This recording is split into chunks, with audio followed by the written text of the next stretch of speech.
Oh, I'm here. Hi, live. Hi, guys. We missed you so much. I know it's been forever. Can I get a sound check? Can everybody in the room hear me? One, if you can hear me.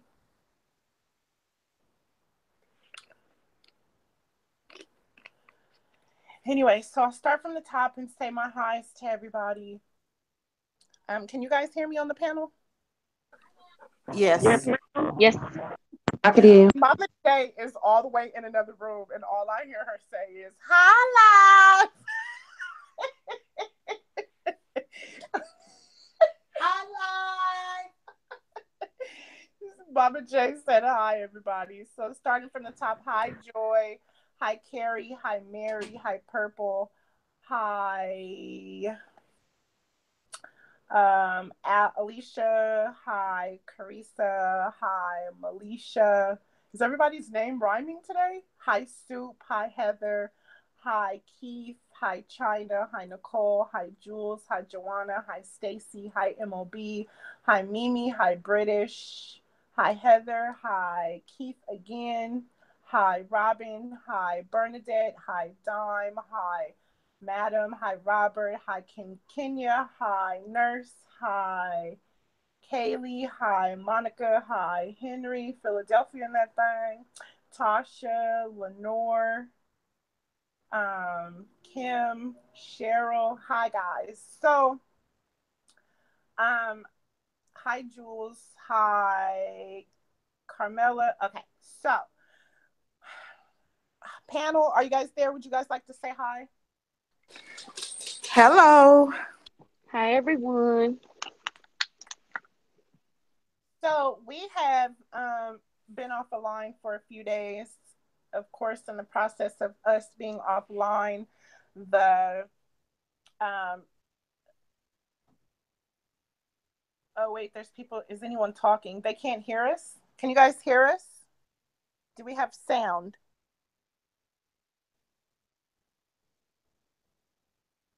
Can I get a one if you guys can hear us speaking?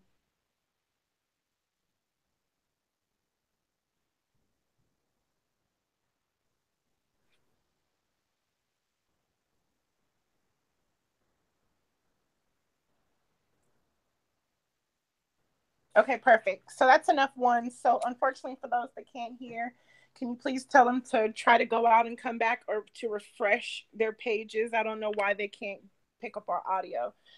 Anyway, so in the time that we have been gone, the ZackTV interview has come out. And of course, we received 1,001 emails, and everybody was in the chat room going crazy because they want us to fact check the interview, and that is what we have done. So what I'm going to do today is we're going to play parts of the interview, and then we will pause where we have been able to fact check some information. Also, I know you guys have a bunch of questions regarding the interview. So just to keep us together and make sure that we answer all of your questions, feel free to answer the questions that you want to ask, and then we will try to answer those the best that we can. I don't know why we're having sound issues. I just received a lot of ones. So, unfortunately, for those of you guys that can't hear, I don't know what the problem is. Sorry. So we'll go ahead and start the video now. We did one video at a time. We will have some points to discuss on the interview that Irene did. However, as you guys can see, I think it took us a couple of days to be able to dig through the footage or listen to the footage, as well as fact check the information. So we're not going to be able to do both of them at the same time because we would have a long show. So we're going to do one at a time. If there's any questions regarding the Irene interview, or I'm pretty sure as we start to fact check some of the information on here, a lot of the information pertaining to what Irene said is also going to come out as well. Um, so, and we'll try to keep this show down to a minimum. We're not going to go for 4 or 5 hours into a show. So we'll try to get everything that we can out as quick as we can with answering all of your questions. Um, so I'll go ahead and start playing it. And then again, like I said, we'll pause once we hear some discrepancies. For the people on the panel, if I start playing the video and there's a certain point that you guys want me to stop to talk on, please just jump in and tell me to pause it, so that we can um, discuss whatever it is that you want to discuss in the interview. Roger that? Got you. Okay, perfect. Right, because you guys are like I'm like the left brain, you guys are my right brain, so we have to work together here. So just say, Jasmine, shut it off, and I'll pause it, and then we can go from there. All right, so I'm about Okay. to play. Got you covered. Wait, there's a problem because I'm not sure if they're going to be able to hear the audio. So I will start playing the video. Can I please get a 1 if you guys can hear the video? If you can't hear the video, then we will just have to wing it the best that we can. So Black, I see that you're in the chat. Can you tell me if you guys hear the video? Put up a 1 if you can hear them talking.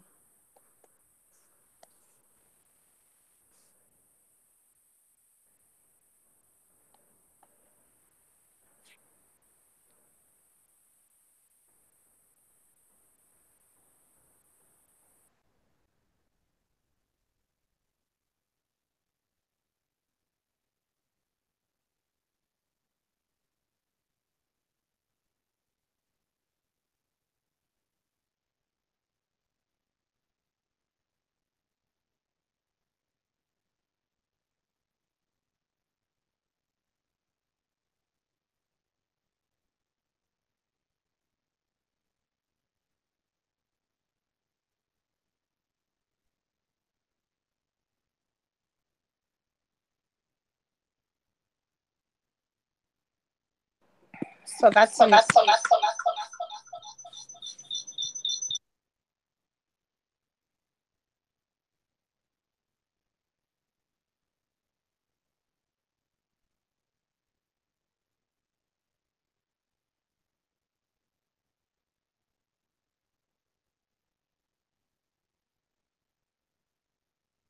Okay, give me just a second. Let me work this out. Jazz, you're echoing. No, I know. So give me just a second. Let me figure something out here. Y'all know I gotta try to wing it and figure something out. Okay. So I'm thinking that we're not gonna play the physical video. Let me think. Let me get my brain together really quick. Try to figure out if I can rig this.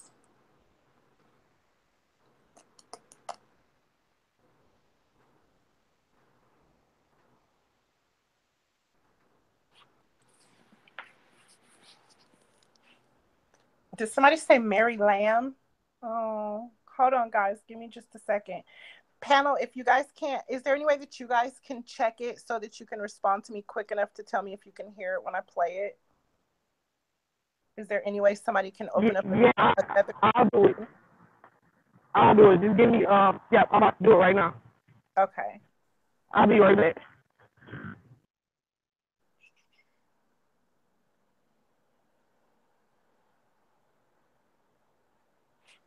Let me see something.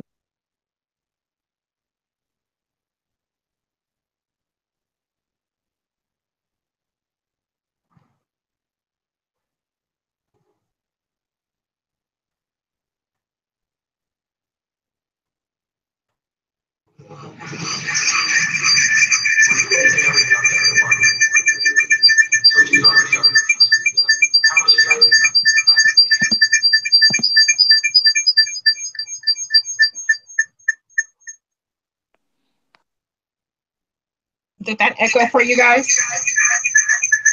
Yeah, I can hear it.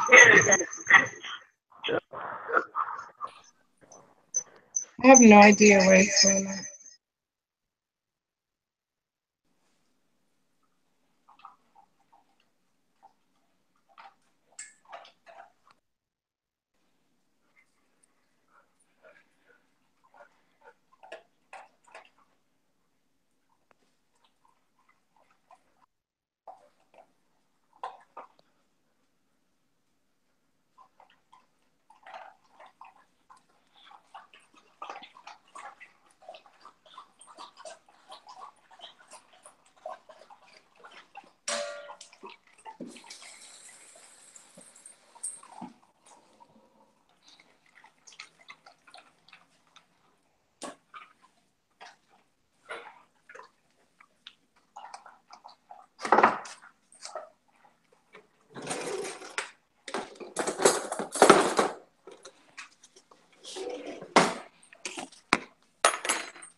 Hey, Nursey, you.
And one of the biggest issues that I have is that they were not together. I don't know why I'm getting an echo. Give me a second. Hey, Tech, you on here twice. That's why you echoing.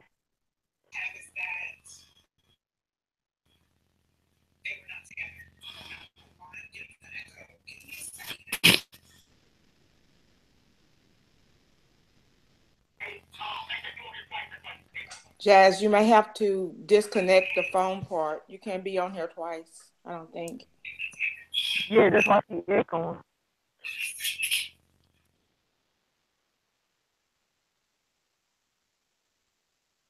Can you hear me better now? Let me see. Can you hear me now? Is that better? Yes, with no Perfect. echo. Okay. Jesus Christ. The devil is the lie and the truth ain't in it. Okay, now back to what I was saying. So basically, Dorian Hill / Killer / Tiffy and Patrick did an interview the other day with ZackTV. Shouts out to ZackTV for even doing the interview because, first of all, he didn't have to do it. I know he's been getting a lot of beat down regarding the interview.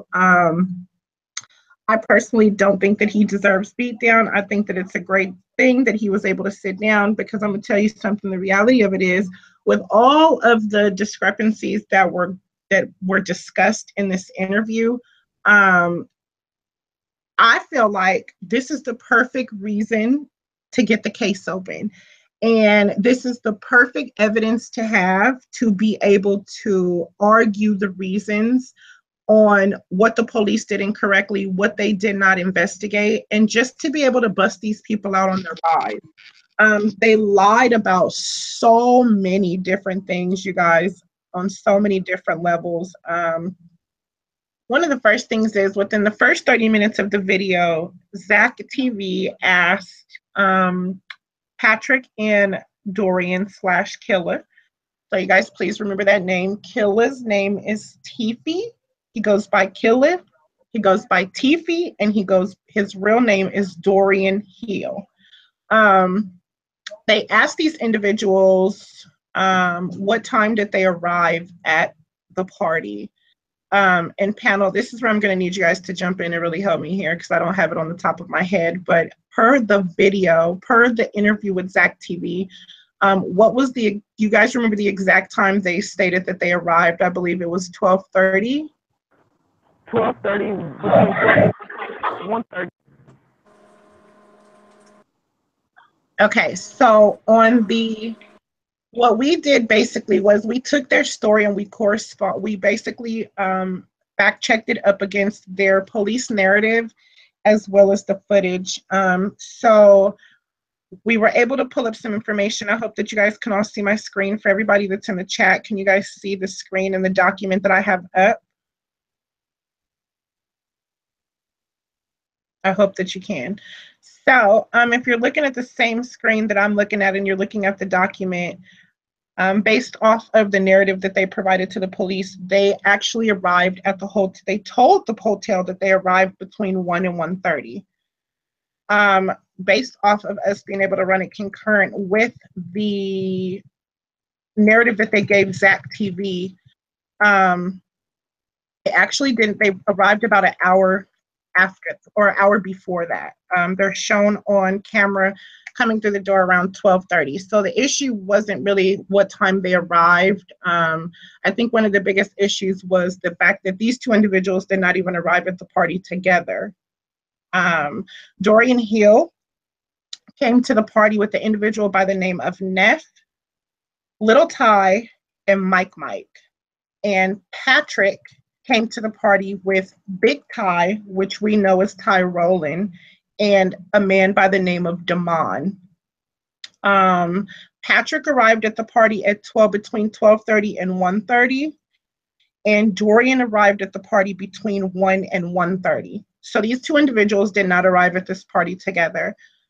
Another one of the points that they brought up that was just huge for me was they discussed the fact that they were in the room, and being in the room, Shamaya and Monifa entered into the room after removing Kenneka from the room and told them that Kenneka was missing, and they felt that Kenneka could have left or disappeared with a man.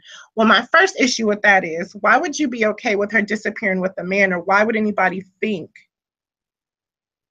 why would anybody be okay with her disappearing with a guy if she supposedly is dating one of your friends or was dating one of your friends?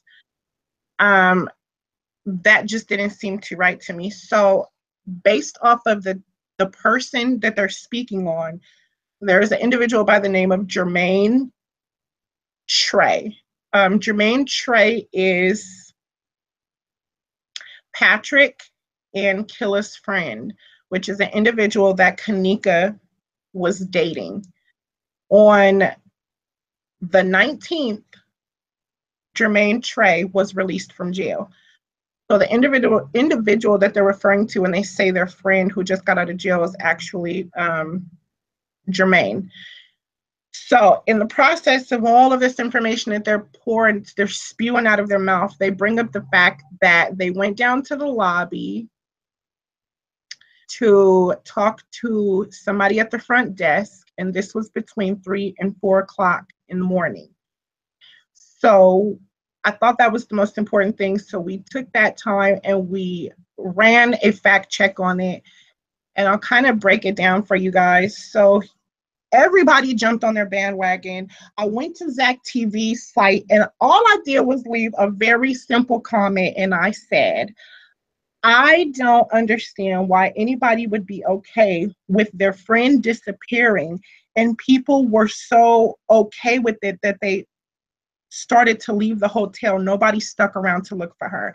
And I literally had trolls coming out of nowhere just attacking me like, oh, you're not listening. At least they came forward and they're telling what happened. And I don't know why you just can't believe them. Well, I don't believe them because, of course, I fact checked the information.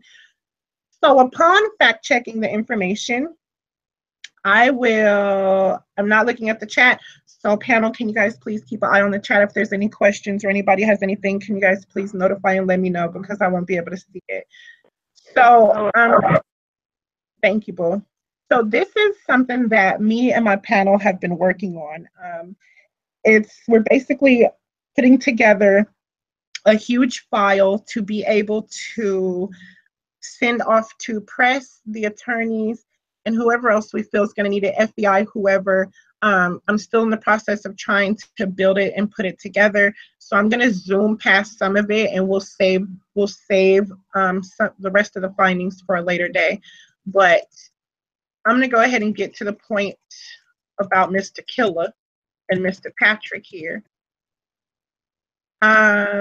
So we have been able to identify some of the suspects So these are a lot of the people that were in the room. There's actually about 15 more people whose names are going to have to be added to this slide.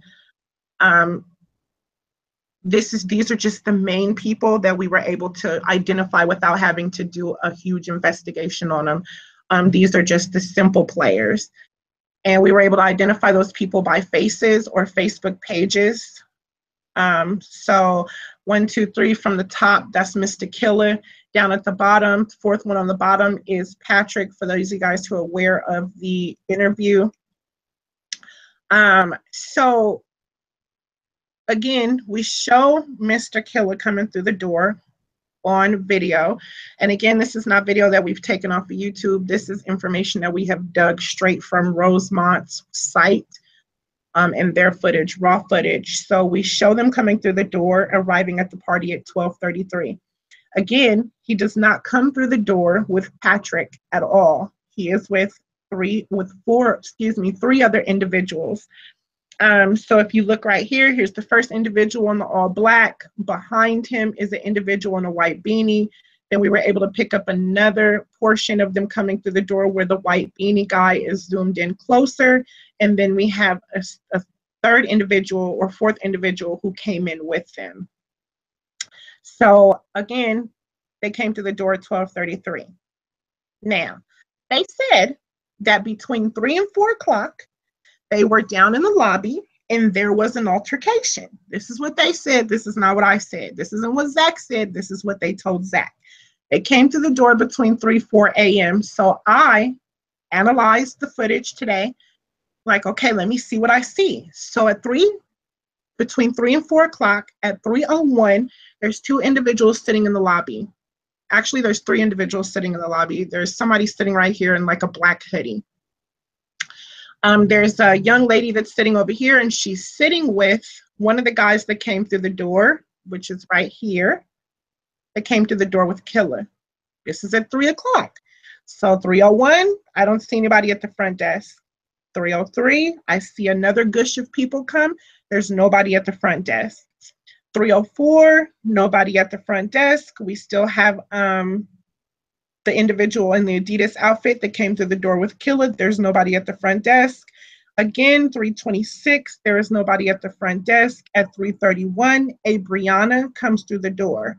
Now, in her narrative, she stated that she did leave and she came back at 3:10. We were able to show that Abriana did not come back to the hotel until 3:31.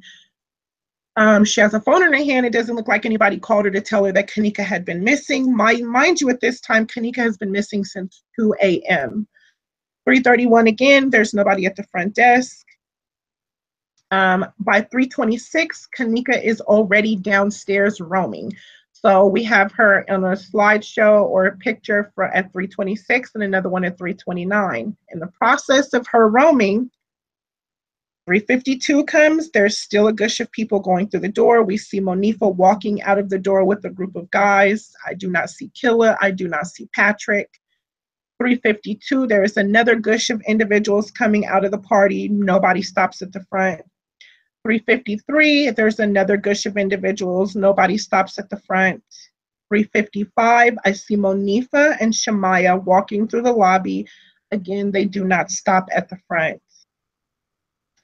3:55, same thing. 3:56, 4 o'clock, the lobby is completely empty. 4:04, 4 o'clock with 28 seconds on it, nobody is at the lobby. 4 o'clock, I see Monifa, Shamaya, and Abriana in a group of individuals, none being Patrick, none being Killer in the lobby.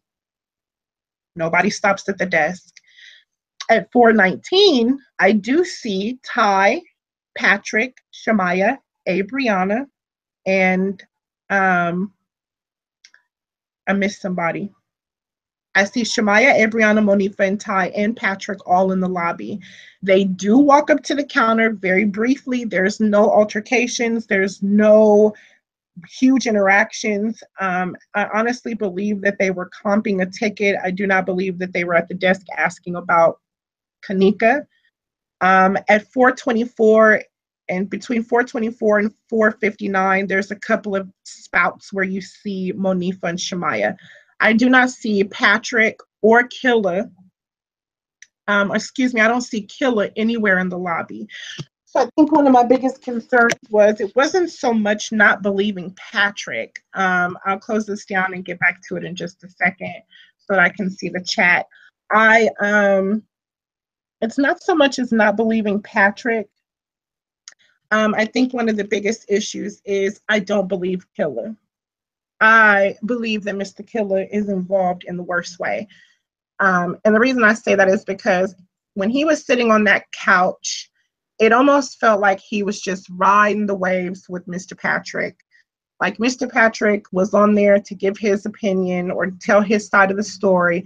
And Mr. Killer felt that he was just going to ease right into that conversation and look innocent. He also advised the police in his narrative that he left prior to 3 o'clock.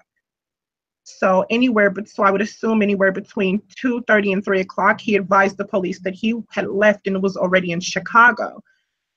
However, he was still in the building past 3 o'clock. So I will bring it up again. If you look right here, at 4:26, I have Tyrone and Patrick leaving the building without Killer. So Mr. Killer is still in the building somewhere, whatever he's doing. Of course, we've seen him on multiple video frames. By 4:36, if you look at the slides, by 4:36, everybody had begun to leave the hotel. The only individuals that were left behind in this hotel at this particular time was Shamaya, Monifa, and Killer. Irene had left and walked out the door at 4:34 in the morning.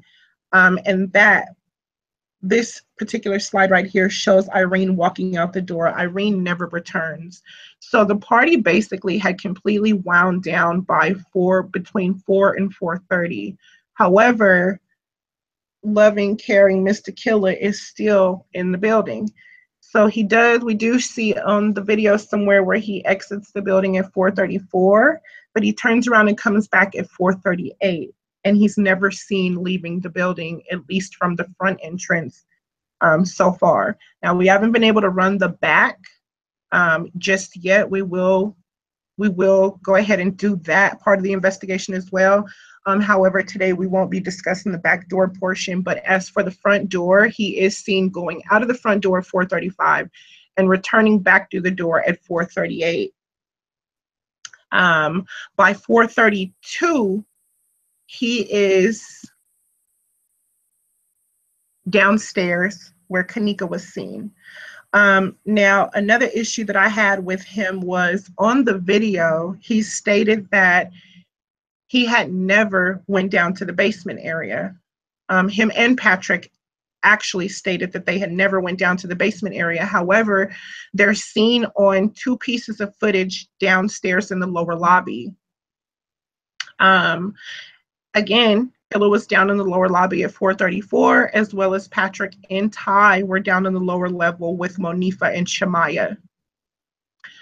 So I think that one of my biggest concerns is, we all want justice for Kenneka, and I understand that people put stuff out there, and I don't think that Zach did it with bad intentions. I just believe that, as people with the platform, we should really take the time to dissect the information that's being given to us and call bullshit when you see bullshit, and it's bullshit. It's 1000% bullshit. I don't know what their motive was. I can't sit here and begin to tell you what I believe the motive was or what led up to them wanting to hurt or harm Kenneka. I'm so exhausted with hearing the stories of people believing that the hotel played this role in killing her. And I'm so over the organ trafficking situation. We have been saying from day one in this room, pay attention to the people that are standing right in front of you. And I don't know what the problem is or why people feel that that is so difficult to do, or why that is so draining for people to do, or why people don't want to do the background part of it or the investigation part of it. And I know everybody's running around calling everybody YouTube investigators, but I'm going to give my team and me kudos on the back, because listen, this far we have not been wrong about one thing that we have stated or thought was happening. But I'm sorry. I think the biggest mistake that they made was they had this interview shortly after Kenneka's death. And I think it really bothers me that some of these individuals even spoke to Zach before they spoke to the police, which would make sense on why Zach waited so long to drop this interview. However, Mr. Zach, I think that what you need to be aware of is that this one video right here, these 2 interviews that you did, may be the very reason that this case is open. And that is one reason why people are livid about this video coming out. Because at the end of the day, when they sat down and they gave their story on what happened or where they came, when they left, what they did, I don't think they realized that this case file was going to be public for the world to be able to dig through their little measly ass stories. They didn't realize that the whole case file and the narrative and the information that they told the police was going to be made public for us to be able to view. So sometimes people stop putting so much into the reasons why people do something. Like everybody is like, well, why do you think Zach dropped it? Well, because nobody knew that the case was going to hit the world. And unfortunately, he's a YouTuber. So whether he did it for hits or did it for likes, he did it because, hey, he had the juice. So I'm just going to be honest with you. He had the juice. He dropped it. And listen, at the end of the day, you guys are the ones who sat down on this couch and decided that you wanted to speak. And if it goes against what you told the police, that has nothing to do with Zach himself. All he did was dropped it, and he's allowing the world to be able to dig through it. And that is what we've done. We've taken the time to dig through the information. Panel, please jump in at any time and let me know if it's something that you guys, something that I'm leaving out points, please.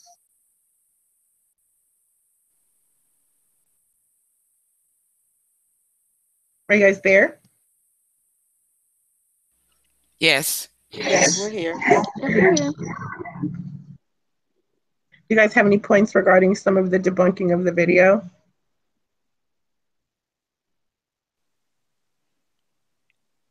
Dree, you... The only thing that I really wanted to bring up was, if what Irene says is in fact true, that Kenneka was sleeping, that Kenneka was sleeping, and that Monifa and Shemaya woke her up to leave, then her statement to the police is incorrect, as well as Monifa and Shemaya's statement to the police, because all 3 of their statements never mentions Kenneka falling asleep or that anyone had to wake her up and pick her up out of the room. Shemaya actually says that Kenneka texted her to leave, and she texts Kenneka back to leave, and upon receiving that text message, they stood up to leave. Well, I think that would call them all liars then, because at the end of the day, Irene... Well, okay, so look at it like this. Well, let's bring that one up. Here's my problem with that whole scenario. Irene stated that Kenneka was laying on the bed next to Sakara, her sister. Monifa walks over and grabs her to leave. She had just bumped into a lamp. So okay, so your friend is that under the influence. You lay her down, you immediately go to her, wake her back up to leave the room. You guys walk out the room. Originally, you said that one person came back in per your interview, and then you turn around 5 minutes later as Zach is asking you questions again, and you double back and say they both left the room. So then they come in the room to get the phone because the phone is connected to a Bluetooth. They get the phone, which means there's no music playing at this point. There's no music playing at all. And then you guys walk out of the room, and there are some people who said 10 minutes later they came back into the room. There are some people who said 30 minutes later they came back into the room. There's some people who said they came back into the room instantly. So they come back into, let's just use the instantly. They come back into the room instantly, and Zach asked her, so did they walk up to you and tell you that Kenneka was missing, or did they say it loud enough for the room to hear? Did they turn the music down? No, the party was still lit. The music was playing.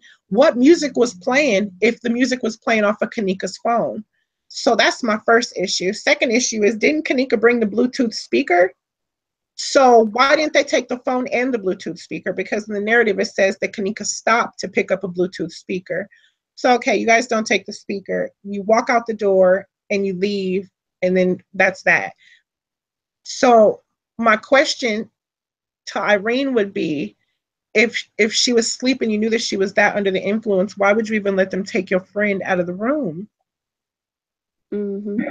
And what time did they take her out of the room? And even in that part of the interview, Irene contradicted herself several times by saying that first she said Monifa and Shamaya came back in the room to get the phone and keys. Then she said Shamaya came back in the room by herself, meaning Monifa was still in the hallway. Then she switched it back to they both came back into the room and left Kenneka alone. Then she mentioned and said she wasn't saying this is what happened, but mentioned an elevator. Right. Yeah, that was weird. Another thing that struck me is if the phone was plugged up to the Bluetooth, why did it take y'all 10 or 15 minutes? One of them said that we was in there for like 10 or 15 minutes looking for the phone and the keys. How? If the phone is plugged up to the Bluetooth?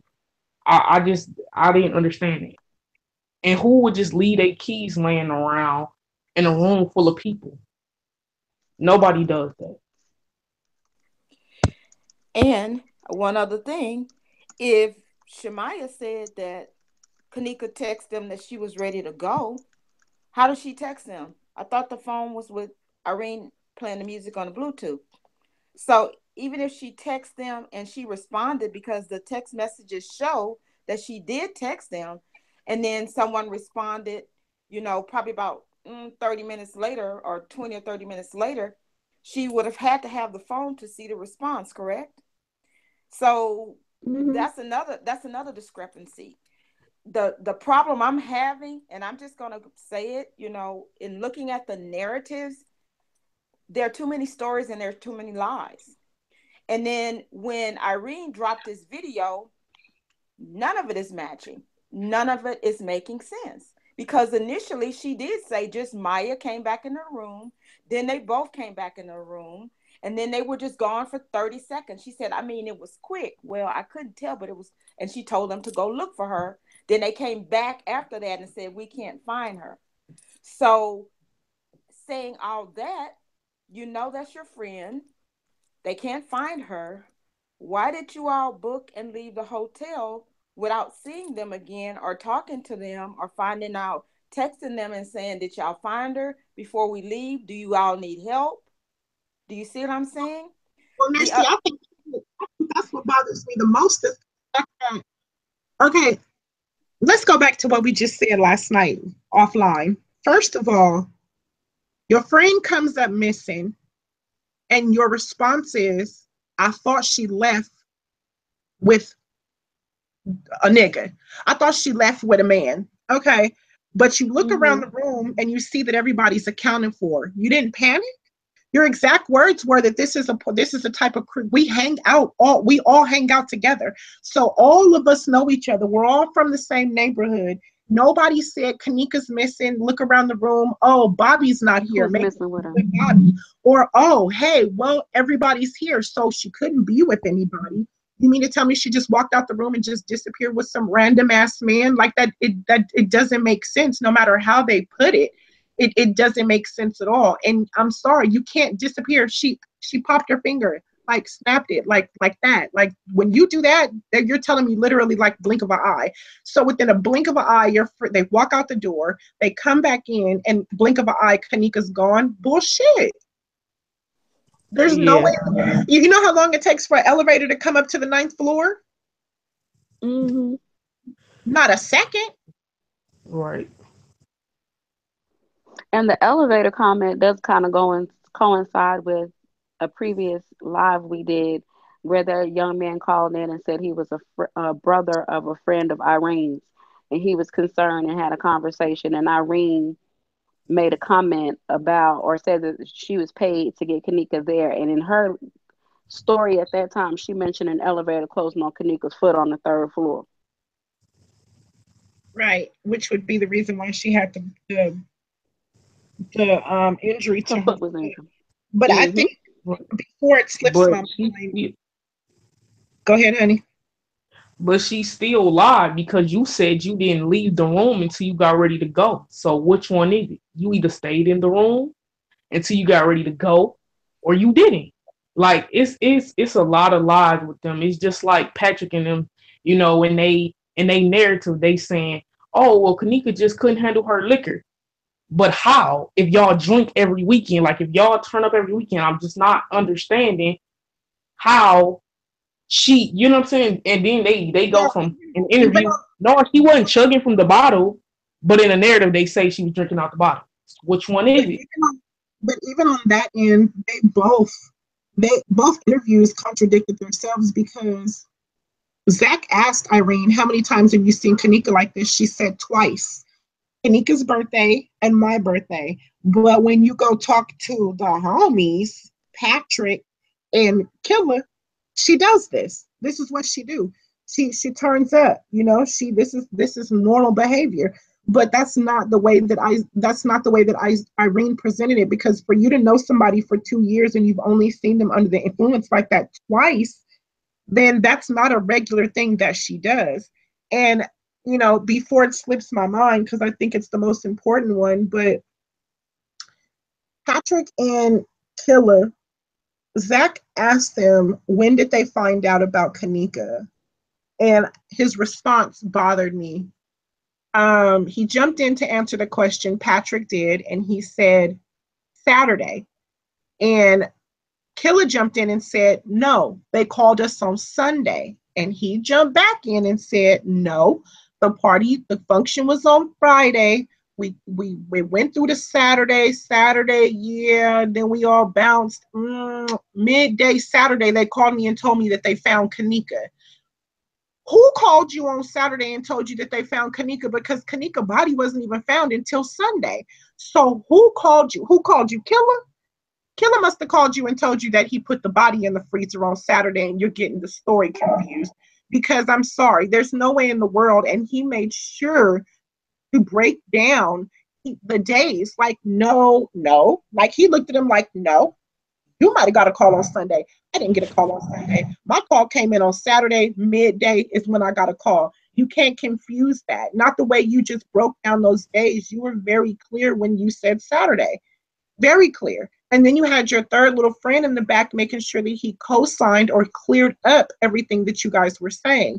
He made sure to reiterate, if he felt that Zach or the world was going to be under the wrong impression, he made sure to jump in. Who are you? Who is this mysterious individual talking from behind the camera? Because you're talking as if you were at the party. So I think that just naturally they debunked themselves throughout the whole conversation. Not only did they debunk themselves, but they debunked each other. Yeah, and then he was being very, very careful not to say, like it was like he was like, what? Well, how she get down there? Like he was being very careful, like to not say the freezer. Oh, how she get in the freezer? Like I'm trying to find out how he got the inside scoop before even Teresa Martin. How did you on Saturday midday? Come on, man.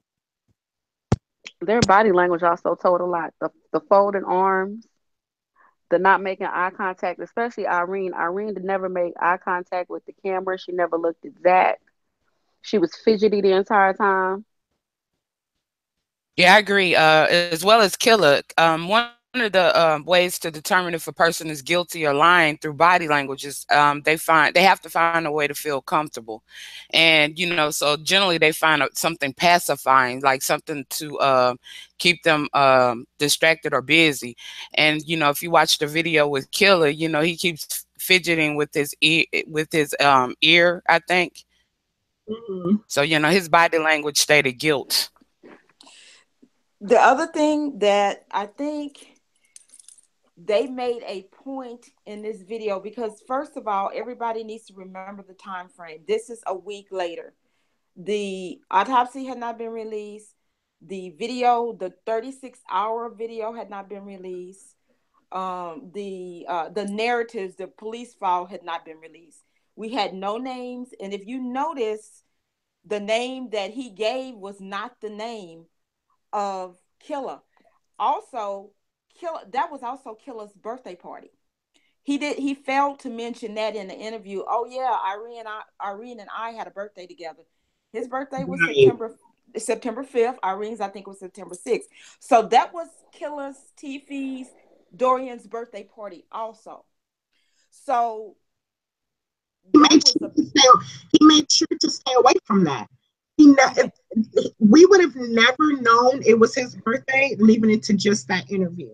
If it wasn't for the narratives, it was multiple people like, oh, there are certain people who said, oh, I went to Killer. I was going because it was Killer's birthday. Oh, that's why I went. But you never, like, that bothers me. It makes me feel like you're trying to find, like, he was trying to find a way to detach himself from the situation. Like, well, you know, I was just there as a guest. No, you were there. It was your party. It was your party. And when they said, there are a couple things that stood out to me right away in that video.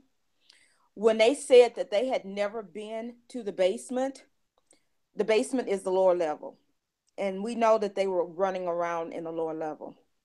When Pease or Patrick says that, when he describes how spooky it is down there and how you go one way, you go out, the other way, you go to like the employee areas, that's the lower level. That's the basement. So he also describes chairs and that type of thing. He says that, you know, Kenneka would not just go out, she would fight.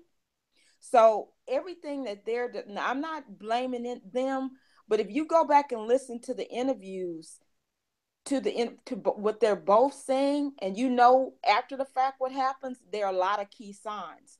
So they lied from the time that they got there, why they were there, what they observed in the party, what they thought happened. They lied about altercation and, you know, supposedly them almost getting into the fight with somebody at the desk, because we never see them going to the desk. So when you tell that many lies, the question is, what are you hiding and what are you covering up? Right. And it's like, it's too many unanswered questions. The timelines don't match.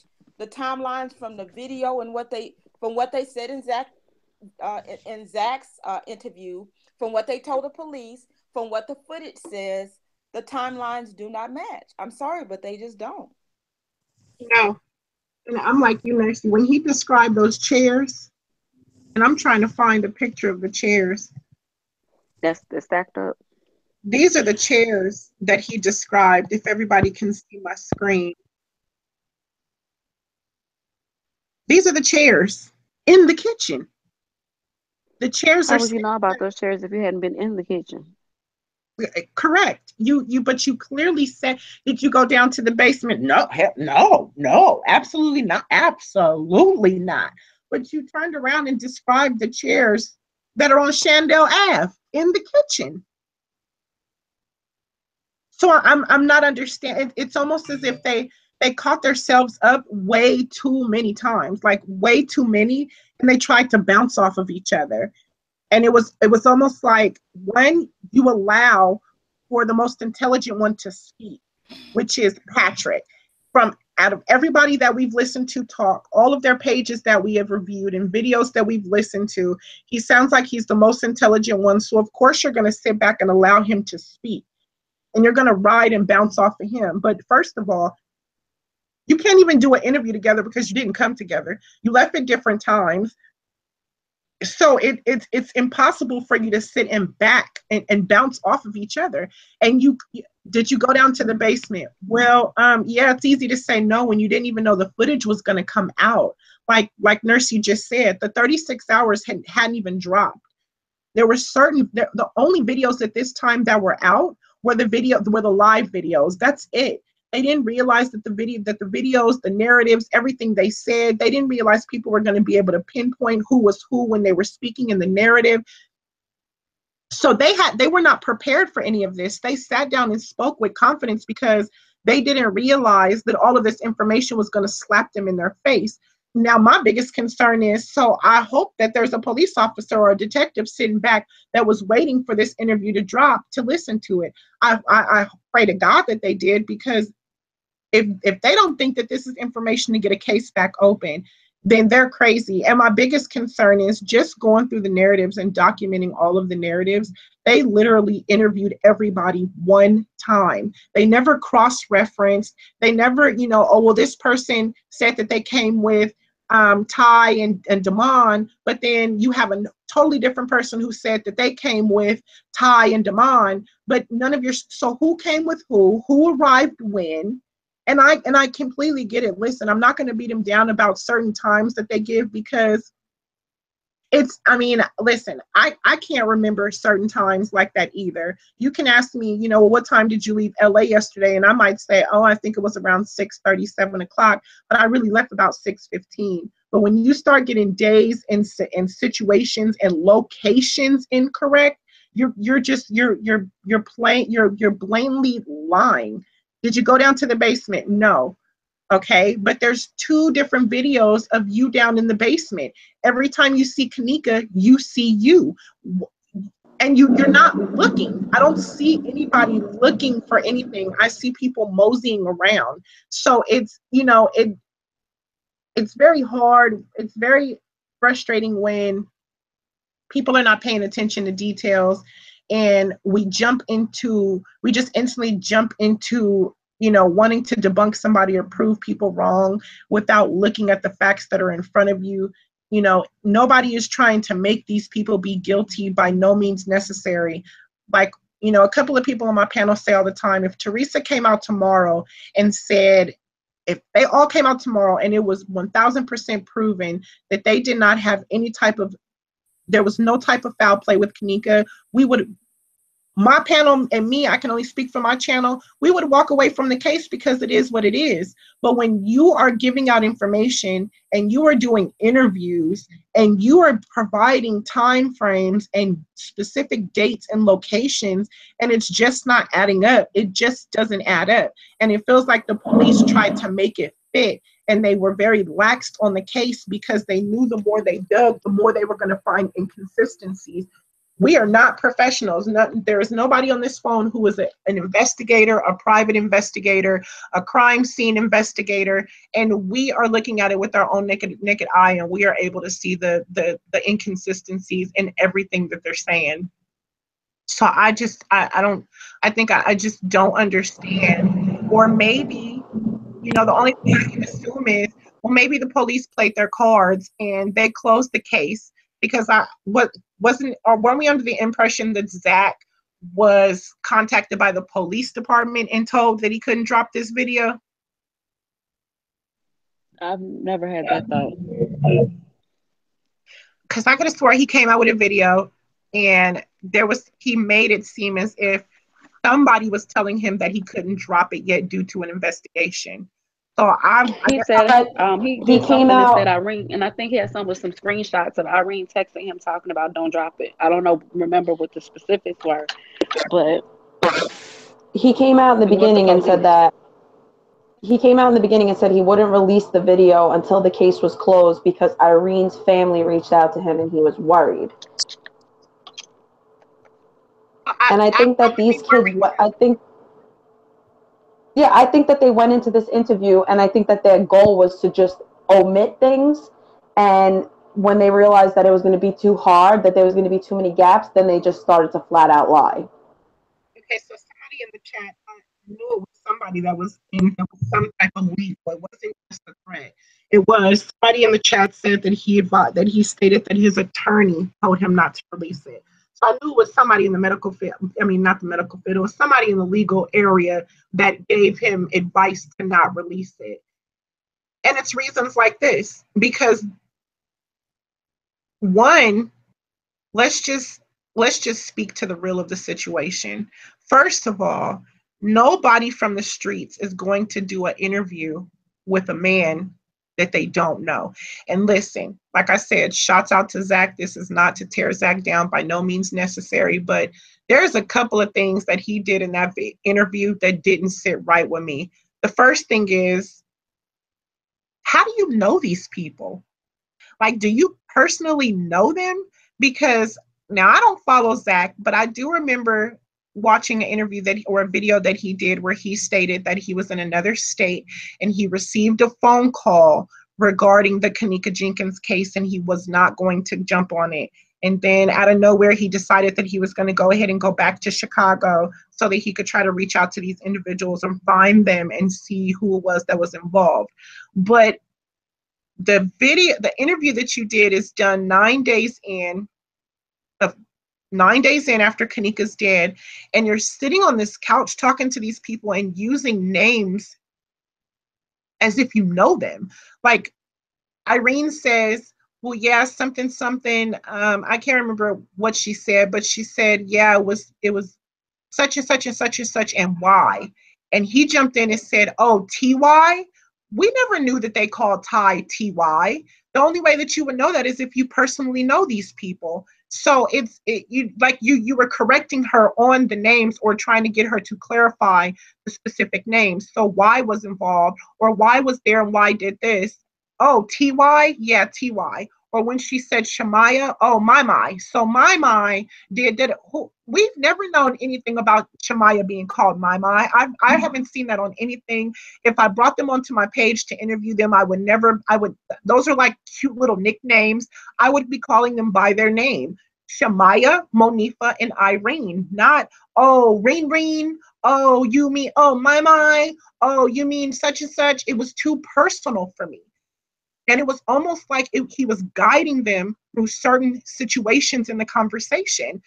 Like, oh, so, well, what time did you guys, he asked them a question. Well, what time was it when you, what time was it when you went down to the panel? Went down to the lobby.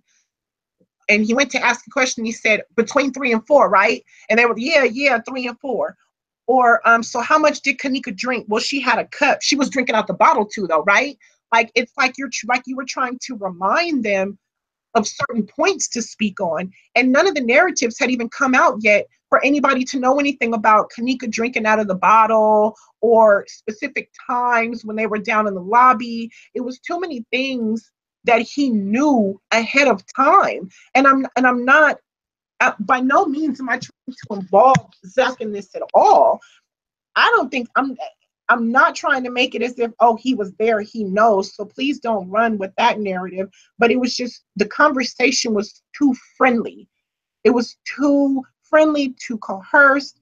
Then at one point he went to ask Irene a question and it was like somebody in the back said something to him and he looked up and he was like, oh, okay, my bad. And he went to the next question.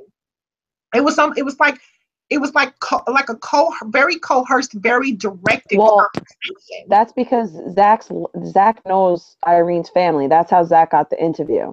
Zach only got the interview because the story that he told me, and this is from him personally, he told me that he is good friends with either one of Irene's cousins or one of her older cousins, and that's how he got the interview.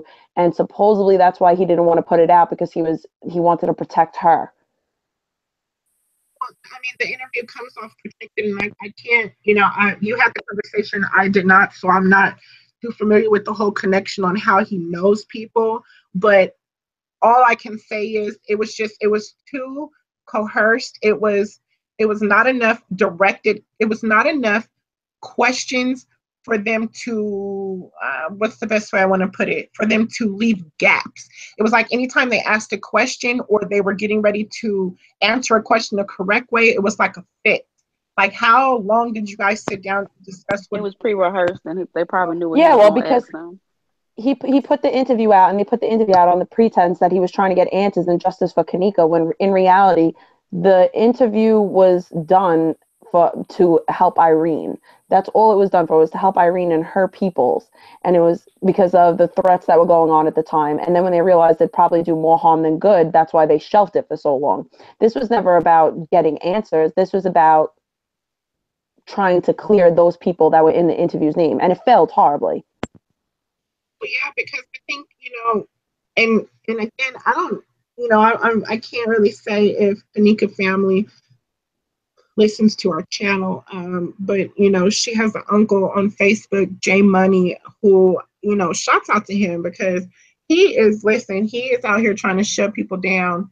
And I think that it's really terrible that this man is related to Kenneka and he is defending Kenneka's situation, and people feel the need to tear him down about what he's saying. But he was very specific when he said he just left a post a couple of days ago saying that these were not Kenneka's friends. He just left a post and was like, listen, Zach, tell the truth. These are not Kenneka's friends. I mean, let's be real. How are you friends with Kenneka for 2 years and you call her Kendra? Kendra. Not once, but twice. No, 3 times. Kendra. You're describing the situation and you say, oh yeah, so they was looking for Kendra, and Kendra, because Kendra was, who the hell is Kendra? We don't even personally know Kenneka, and I know damn well and I would never slip up and call her Kendra. So for somebody who knows somebody for 2 years, and this is little sis, somebody that we all spend the night with and eat with on a regular basis for 2 years, we've been going strong for 2 years, but you call her Kendra. That makes no sense to me. Go ahead and jump in, panel, and take over for me for a second, please. Yeah, that stood out to me too. And y'all, how you giving up the bed to sleep on the floor for somebody whose name you don't even know? I was just like, wow, it's crazy. And they also avoided at all times and at all costs any specifics. It's just like they gave just enough to say they answered the questions without going into too many specifics. That goes back to what I said before. They were trying to omit things, and there was too much holes, and then they had to start flat out lying. Yeah, another thing too that didn't sit well with me is I don't remember which one of them, but they was like, she gonna fight and her hair gonna be messed up. Wait a minute, how do you know that? How? Like it's a lot of stuff in that video, in that interview, that just rung off.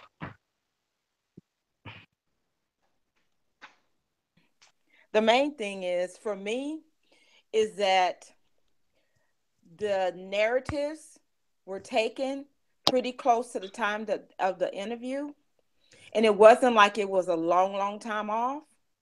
And so I think Irene kept saying that she was high, but yet she would remember certain things.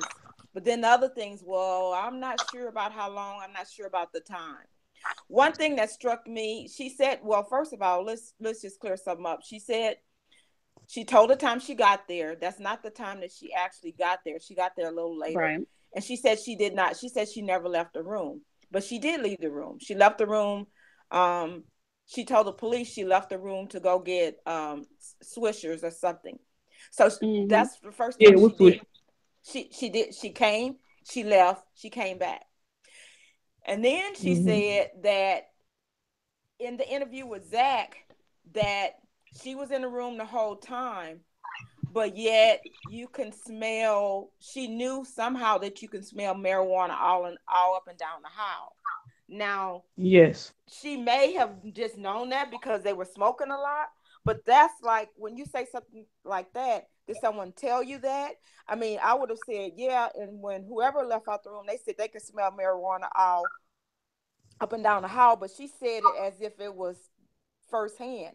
So does she mean that when she got ready to leave, she smelled it up and down the hall? So the whole narrative that Monifa, Shamaya, and Irene gave did not match at all about the phone, about the keys, about none of it.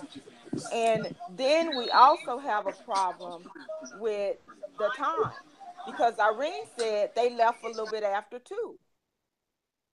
So if they left a little bit after 2, we're missing a lot of time because supposedly Kenneka didn't walk into the kitchen into the freezer until 3:32. So where was she that whole hour? So it's like there are too many time gaps, there are too many times missing, there's too many inconsistencies. And as we said over and over again, if the police officers had just looked at the narratives and all of the discrepancies in the narratives, I think it would have warranted at least a second interview and say, wait a minute, I thought you said, or didn't you say, or so and so and say, because there are just too many gaps in narratives. And especially in Irene's interview, it's just not making it, none of it is matching up and none of it is making sense. And to me, the only thing that they were concerned about was where she got her liquor and how much liquor she drank. That was all they were concerned about. To paint a narrative. Basically, yeah. And even Basically, Patrick lied within the first 5 minutes of the video because he said they got there at 12:30 and Kenneka was already there. We know very well that wasn't even true. Yeah, basically, in my opinion, if you care about like finding, getting justice for your friend, the last thing I would try to do is paint a negative narrative of her being, promiscuous, or her being like, a drunk. And, another thing that I noticed is that, like there were questions asked that where there should have been some emotion, and there was no emotion shown. Just like, they asked, how did your man feel when he got out and found out that, his girl, was gone. And it was just like, oh, he crushed, no emotion. And then for that to be their little sister and, their man's girl, they didn't really have any emotion, especially with it being so fresh. Mm-hmm. I didn't like the fact that, that Zach, he was pretty much trying to push the narrative that the hotel definitely had something to do with it. I didn't like that. I think Zach should just ask them questions and let them just talk themselves into a hole. He was helping them, like, so how many people was in the room? Exactly. That was the goal. The goal was to like, get the blame no, off of them, to try to put the blame on the They had hotel. a whole conversation and like Barbara Walters would with a celebrity and map out what we can and cannot talk about, how far I'm willing to go, what you can and cannot ask me. One other thing that we did not bring up that we were talking about earlier is that if you look in the file, then there is evidence of what time the keys were used to get into the room. So did you want to talk on that, Jasmine? Or she's busy doing something? No, I'm here. Yes.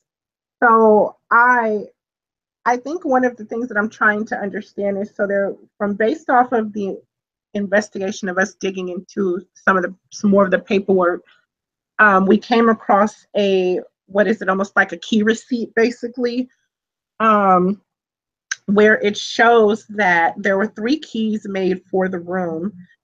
So I'm assuming that it would have been Irene, Killa, and another individual who had access to the room. And let me see if I could pull those times up to be exact. Give me just a second.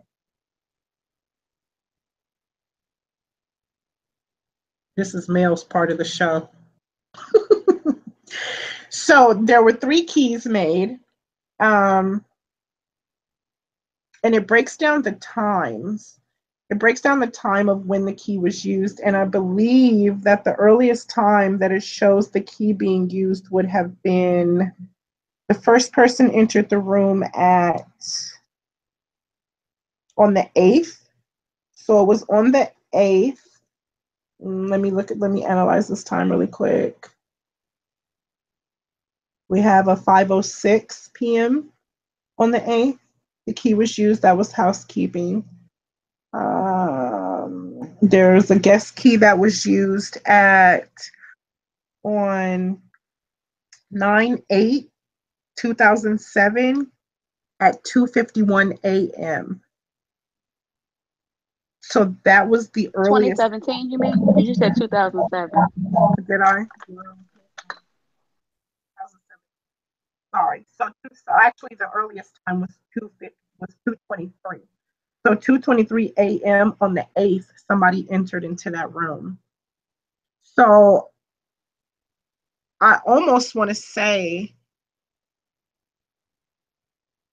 well, the first thing is we don't know who the third person is that has the key. So I can't really say that it was Killa who entered the room or Irene, because if Irene said that she arrived at the hotel at 10, based off of the footage, it looks like Irene's time of getting there. It wasn't exactly 10, but it wasn't too far off from 10 of her entering the building. I think the only discrepancy that Irene had based off of her interview as far as her being in the building was the fact that she said that she never left. And Zach asked her, did you ever leave the hotel? And she quickly said no, and that was incorrect. We show her leaving the building at 12:23, and she arrives back at 12:51. So she did leave the building, but per her narrative, she does say that she left the hotel to get cigars. I just don't understand why you would have told Zach that you didn't leave at all. But as far as the key part goes, we'll probably have to do a little bit more digging. And I would assume that what we would have to do is we would have to look at the footage on the 8th at around the time of probably between 2 and 2:30 to see if any of the normal individuals that we see on the 9th that entered the building, did they enter the building on the 8th? Because that was the earliest time. So somebody did arrive at the hotel at 2:23 in the morning on the 8th. Jazz, another thing I don't understand is Irene got there around 10 something, but didn't use her key card almost until 12. She used it at 11:50, whatever, 11:52, I think. Right. So, I mean, again, and we like to play devil's advocate with each other. I wouldn't say that it's a big deal that she didn't use her key, because again, if you get to the hotel and somebody's already in the room, you might decide to just knock on the door instead of using the key. So she could have easily just not used her key until around the 11 o'clock mark. But I mean, it doesn't correspond with the time that we see her coming into the building. But I mean, I don't think that those are really, at this point, those aren't things that we can really pick apart until we're able to go through the footage and identify those dates, those specific times, and see if we see them in the lobby, maybe going up to the room. But as far as not using the key, I don't think it really, for me anyway, I mean, if you guys have a different point that you think is valid at this point when it comes to the key, though, I can't really jump into the key situation, because I won't even lie to you, I haven't really been able to look at it like that and correspond and match it with times of them going and coming. I think the biggest one is the fact that somebody arrived at that hotel on the 8th and checked and walked into that room, and we know that it wasn't the girl with the credit card, because she got the keys and walked out the door. We never seen her return back to the building. So somebody out of the 3 keys that they received, now they could have gotten 3 keys and just used one as an extra, but there's 3 keys that are out there that possibly 3 different people were using to enter into the room. If that makes sense. Does that make sense? Yeah. Yep. And I know it was one more thing that I saw in the room that somebody pointed out in the Facebook room. And then what we can do is we can go through some of you guys' questions, comments, and concerns. But in the Facebook group, thank God for my panel, because I'm telling you, when my brain isn't working, they kick in right on flight. There was an individual who posted in the Facebook room. They were very confused about the text messages that were going on particularly they were talking about Abriana's text message. And it shows on Abriana's text message that at 5:35 in the morning on the 9th, she sent a text message regarding getting in the car with Kenneka. I just want to kind of, food for thought. When you guys are looking at the text messages times, always be aware that next to that time it says UTC. So if it was done at 4:35 in the morning on the 9th, then the time would have been 10:35 p.m. on the 8th. So the text messages sound normal. The text message that Abriana was sending regarding the donut, that's normal. It just looks like she was texting. The times is what's throwing people off. And I don't know, guys, I don't know how to feel about that. I don't know, like when the police submit their information, I guess maybe this is something that we need to fact check. But when they send the information, my question is, do you request it in UTC time, or is that the time that they send it back to you? Because I think that when people, not necessarily saying that they should have made the information available for people to just be able to identify, but I think that when we are taking the time to look through case files, just certain things that stand out that don't make sense to people, just, try to Google it or jump in here and ask us the questions. So yeah, Bernadette, it's a 5-hour difference.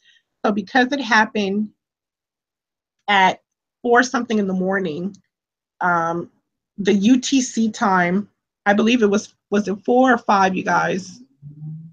The text message. Does anybody remember? No.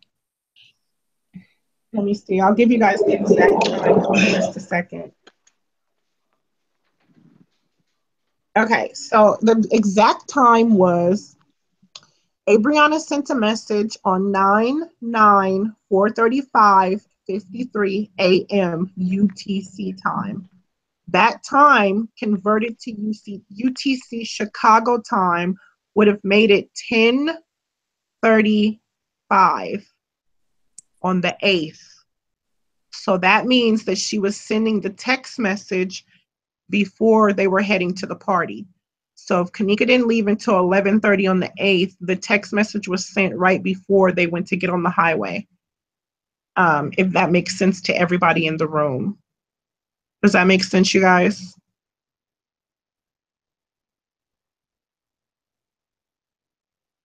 Yes. Good. Yes. Perfect. There were some other points that we wanted to touch on regarding the interview. Do you guys remember some of the points that we had? Or for everybody in the room, if there's something that you feel that we've left out or some questions regarding something, please feel free to shoot your questions out so that we can make sure that we clarify certain situations that may have bothered you.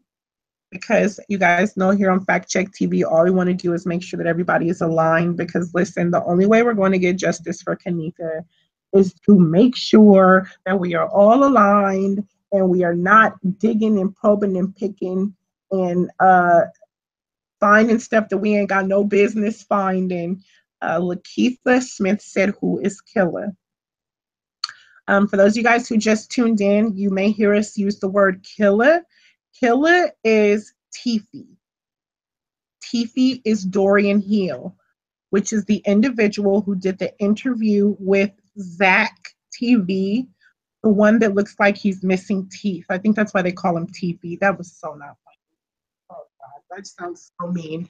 But I think that's why he called himself Tiffy. So Tiffy / Killer / Dorian Hill is the same exact person. Exactly, Julian. Thank you so much for helping. Clay, can you see the chat? Do you want to go through some comment? It doesn't even have to be questions. It could be comments that you see some of the people put out in the chat. Is she there? No, Clay? Okay. So I will go through some of the scenarios. Carrie said, "I thought he seemed sincere as well. All these YouTubers are tripping. K420 talks awful about him." I'm sorry, Carrie, I'm not sure who you're speaking of. Purple said, "Fact TV, gentlemen requesting to get on the panel." So I will go ahead and drop the link for the panel. That's what I'll go ahead and do. I will drop the link to the panel so some of you guys can go ahead and jump on the panel and ask your questions. I do ask that you guys keep your questions down to a minimum so that people are able to get onto the panel. Once I put you on the panel and you're able to ask your question, I will remove you from the panel. So don't think that I'm booting you, because I'm not. I'm just allowing the space and opportunity for other people to be able to jump on. So I will go ahead and drop the. Don't boot me. I will go ahead and drop. There's the link in the chat, you guys. So feel free to jump on the panel and ask the questions that you want to ask, or just give your opinion about what you feel about the interview. So go ahead, have fun. Have fun. Jump at it. Jump at it. Hi, Mama J. Hi. Hey. Hey, Mama J. Happy late Thanksgiving, everybody. I'm so full of ham, turkey dressing, macaroni and cheese, and chocolate cake and pie. I don't know what to do. Ow, ow, ow. But I've been doing some research on in the background. Jasmine don't even know. You guys, in order for us to get this case reopened, I'm serious. Listen to me. We're going to have to go over and beyond. And I'm going to tell you why. Because after doing research and reading, normally when you try to get a case reopened, the case hasn't been closed due to what we're looking at as being corruption. So it's real, for most people to get a case reopened, it's just simply doing what we've been doing, our research, our investigation, putting together a file, and then going back to that police division and sitting down with one of the officers that was a part of the investigation and talking with them. In this situation, the things that we have working against us is, number one, the police is not going to work with us because we all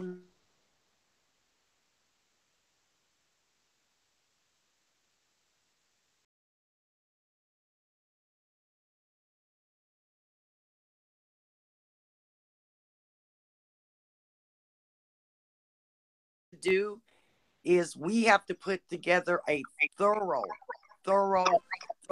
file. And then we're going to have to do research to see if we can find somebody that would be willing to sit down with us pro bono and go over everything in that file and see if they agree with the discrepancies that we're finding.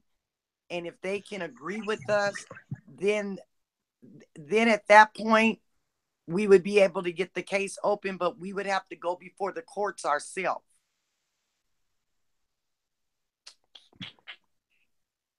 We would have to go in front of a judge ourselves. And are we going to be able to get Teresa Martin to go that far, to go to that lengths with us? Because right now, my whole thing is, who does Teresa Martin believe? Whose theories is she believing? Because, I mean, one minute it seems like she's going with people that think like us, then to me it seems like the next... I'm so sorry. Somebody just jumped on the panel. Can you please mute your microphones? Thank you. Thanks, Jazz. Go ahead.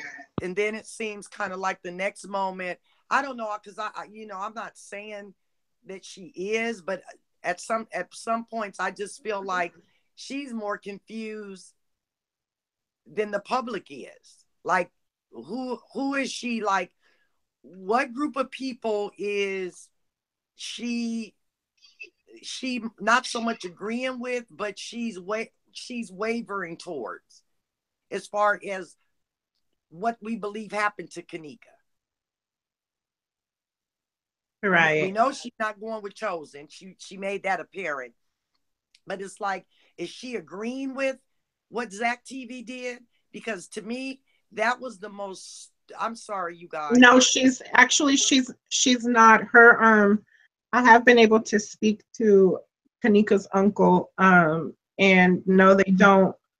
It's not that they don't agree. It's just there was a narrative that was built that they don't agree with. So what I'm under the impression of, or what has been told to me, is the fact that the individuals that are calling themselves Kenneka's friends, or the narrative that they tried to build about the connection that they had with Kenneka is not true. Okay. So the way that my little sister and my buddy and my this and my that, it's like, no, tell the truth. You didn't have a friendship like that with Kenneka. You may have known her, but you guys just were not buddy. So I don't think it's a disagree. Okay. I don't think it's on the level of disagreeing. I think it's there. Zach helped them build a narrative. And like we just discussed, it's because Zach knows Irene on a particular level. Now, I don't want people to walk away saying, oh, Fact Chick TV said that Zach was trying to cover up for them. That's not what I'm saying at all. But I think if you believe a certain type of way, you're going to help them build a narrative. And that's what I think happened. And I just don't think that Kenneka's uncle wants people to walk away thinking that they were all best friends and buddy like that. Yeah, because anybody that's going to do an interview with somebody, I mean, I'm not a reporter. I've never worked for the newspaper or anything like that. But anytime you're going to do a legitimate interview with any individual, there's just certain questions that you're going to ask. There's certain things that you're not going to ask. And that to me was just both of those interviews, the interview with Irene and the interview with the two boys, or whatever you want to call them, was just so far-fetched. It was crazy. First of all, you don't know somebody for 2 years who supposedly dated your man or your friend, and you don't even know her correct name. I mean, 3 times he referred or called Kenneka by the name of Kendra. That wasn't a mistake. That was somebody that literally did not know Kenneka. Right. You know what I'm saying? So it's like, come on.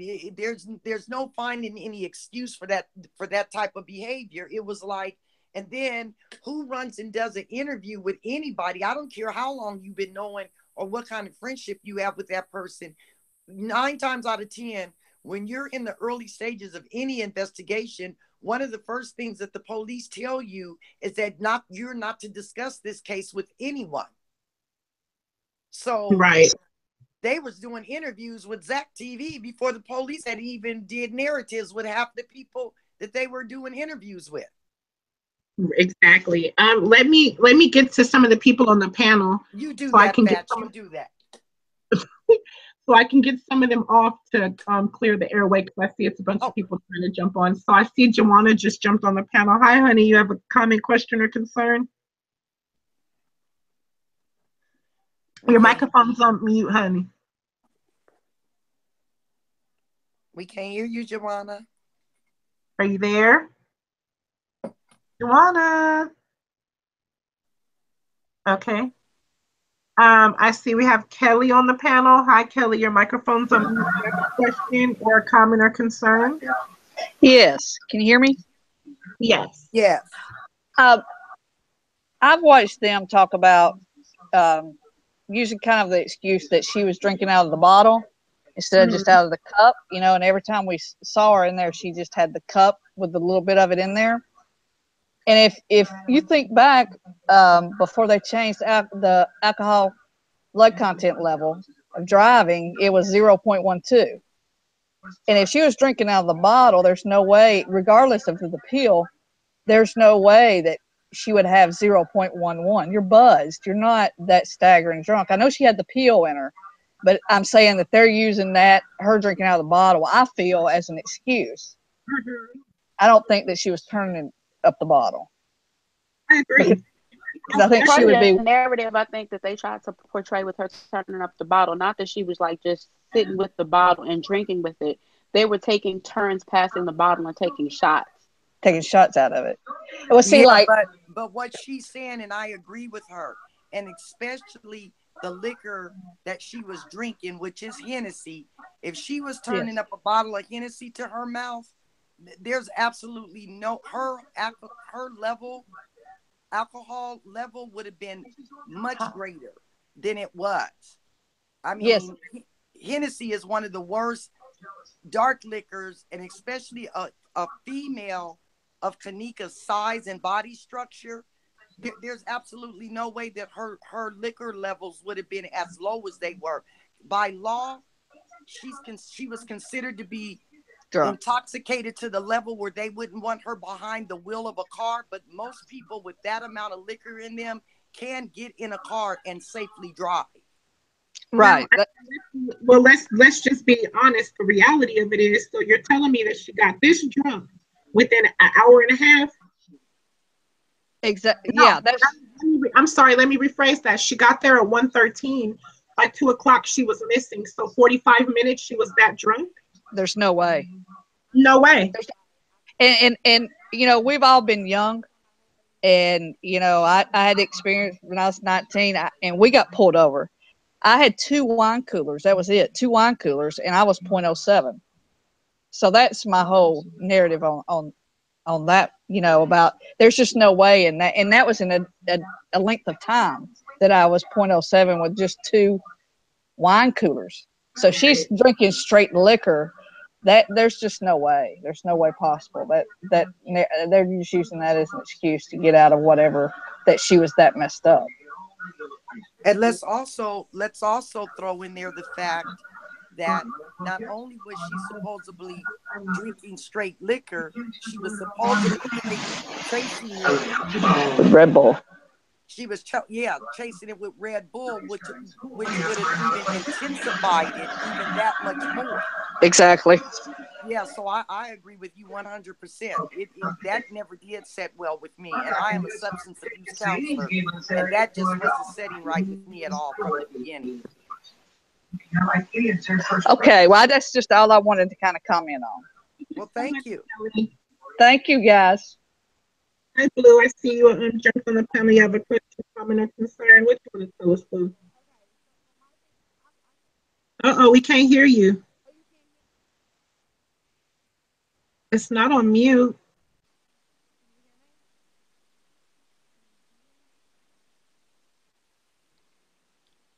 We can see you, but we can't hear you. We can see you, but we can't hear you. Oh my gosh. Now we can. Okay.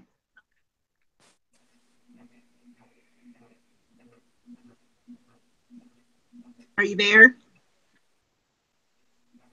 Okay, we'll let her get her sound together. Joanna, are you back yet? Can anybody hear me? Okay, we can hear you now. You got me? Okay, yeah, I think it was just the sound within the phone. I had to put in my headphones. All right, so I came across this video. I've been following this case. I'm from Philly, so showing some love for this poor baby girl. This is ridiculous, man. And that whole situation with Ali, I've been following him too, because he claims he's from my area in Temple, so things are a little sketchy with that situation, 100%. I came across the video, and this chick claims that she sees the reflection in table in the kitchen, and then also she pulls up and enhances the photos of Kenneka in the freezer. When she enhances that photo, I can see clearly the same print that is on her shoe in dirt. It is that circular bubble print, as if it is the bottom of the sole of a shoe, as if they stepped or kicked her or pushed her.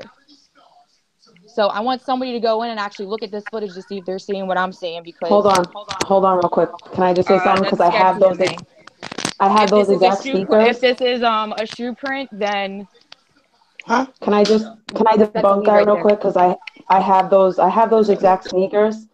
And but here's the thing, exact Kenneka's shoes are different from whatever print is actually in dirt on her shoe. That's somebody else's shoe. Okay, but can I just those sneakers, the sneakers that Kenneka has on those sneakers, they have on the side, it's a pattern that indents, and that's why it looks like there's a shoe print on the side. It's just that just pattern the dirt. Is on her stomach. It's just, well, on her sneaker, it's not a shoe print. It's just the dirt buildup because, like I said, there's a pattern on the shoes where there's kind of like indents. I have those exact sneakers. The dirt looks like it's like a circular bubble pattern. Do you see? Yeah, do you see what I'm talking about? Okay, sneaker. that's what I'm seeing. I'm seeing that pattern on her stomach in this video as this chick is enhancing it. Yeah, and I'm not gonna lie, she did pull it up to where it kind of does look like a face, but I'm not somebody to jump to speculation. But that's why I need somebody else to look at this video, because this is crazy and it just popped out a few hours ago. I have to be honest with you, the only videos that we go through on here are videos that are straight out of the file, because so many videos are fudged on Facebook. Right.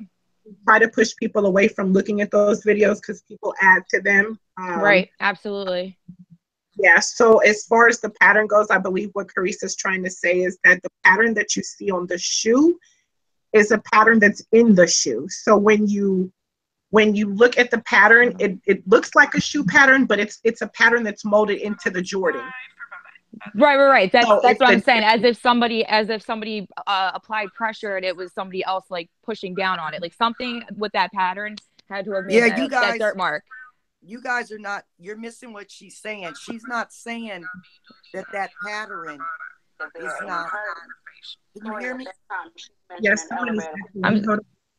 Where's She's that? not Where's that saying photo? that pattern's not on the shoe. I know exactly what she's saying because I said the same thing. The way it's imprinted on there Is is on her though stuff. somebody else pressed up against her with something to Uh-huh. cause that dirt and that imprint to stand out the way it's standing out Right. on the shoe. Exactly. And that pattern looks like it is on her stomach as well.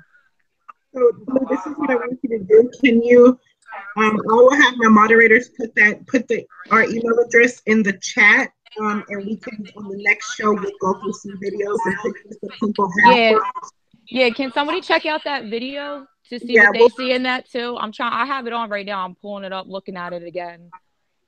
Yeah, I will. Yes, just go ahead and email it to us, and we'll look over it because we don't want to just jump onto it and look at it. And we like to fact check it first. No, but that's another thing I was going to tell you guys that I read. Just go ahead and let her email it, and we take a look at it because I was reading where they were saying that there's only so much editing that anybody can do to a video, right? Regardless to what it is. They said so. Falling for that whole thing that all these videos, a lot of stuff has been added and taken away from.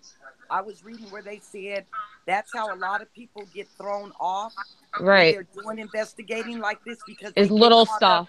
Yeah, because you get caught up in the fact that well, everybody's editing, everybody's taking out and taking in, and then the main thing that you should be focusing on, you totally lose it because now you're believing that everything you're looking at has been edited or somebody's taken, and they said they don't care what kind of video it is. There's only so much editing that you can do to it.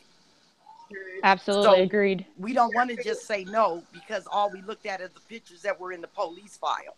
Because we really don't know if even what we're looking at in the file is what it's supposed to be. Right. So yes, so please go ahead and get that over to us and we'll take a look at it and we'll discuss it on the next show. I just want to say something real quick in regards to those sneakers. People are saying that this new video that that it's a shoe print, but like I said, I think that you have to be familiar with those sneakers to understand that pattern and what happens when they get dirty. Right. Yeah. So we will definitely look at the video. We'll save that for another show. I kind of just want to make sure that we keep the narrative to the ZackTV interview and we don't kind of stray off into anything different. But Blue, please send that to us in an email and we will definitely take a look at it and we'll get back to you on that. Again, for those of you guys who are jumping on the panel, please make sure that we keep the questions to the specific topic. If it's anything else that you guys feel that you want to be discussed, please understand all you have to do is send it to us in an email and we'll save that for a specific show. I see Joanna, are you there? You have a question? Yes, can you hear me now? Yeah. Okay, I'm sorry. I had to change headphones. Well, you wanted to keep it now to the ZackTV. I was just having a question earlier that when we were talking about on Facebook, I wanted to ask the question about Bree Bree. Can you hear me? Yes. Can you guys hear me? Somebody told me to check my sound. Can the panel hear me? I hear you. Okay. Go ahead, Joanna. Now you done knocked Joanna. Joanna, you're on mute. Are you there? Okay, so until we get Joanna back, we'll go to Eric. Hi, Eric. Do you have a question? You're on mute, Eric. You'll have to take your phone off mute. Okay, so we'll go to the next person. Well, that's all I see on the panel. So again, yes, are you there? Hello? Yes, we can hear you. Okay, my question was, I noticed Gary Hughes is pretty much trying to debunk like every scenario. I just wondered what the panel thought of that. I mean, it's like he's almost trying to tell us she walked into a freezer and we're morons because we're saying, why can we see everything else? but her walk into a freezer. Um, So my question is, do you think that possibly they have certain people out there to distract us and lead us in different, different directions? yes. Um, Now I can't specifically speak to Gray Hughes, is that his name? Gray, because now listen, I'm not gonna lie, I've clicked on some of his videos as far as footage wise. I'm not too familiar with what his personal opinion is regarding the case. Because I genuinely try to stay away from other people's opinions so that it doesn't boggle my mind. Mm. But I have looked at some of his videos and some of the work that he's done as far as just wanting to be able to see the footage. Yeah. I know there's a particular video that he did where he ran the videos concurrent so you can see where each person was in the hotel at one time.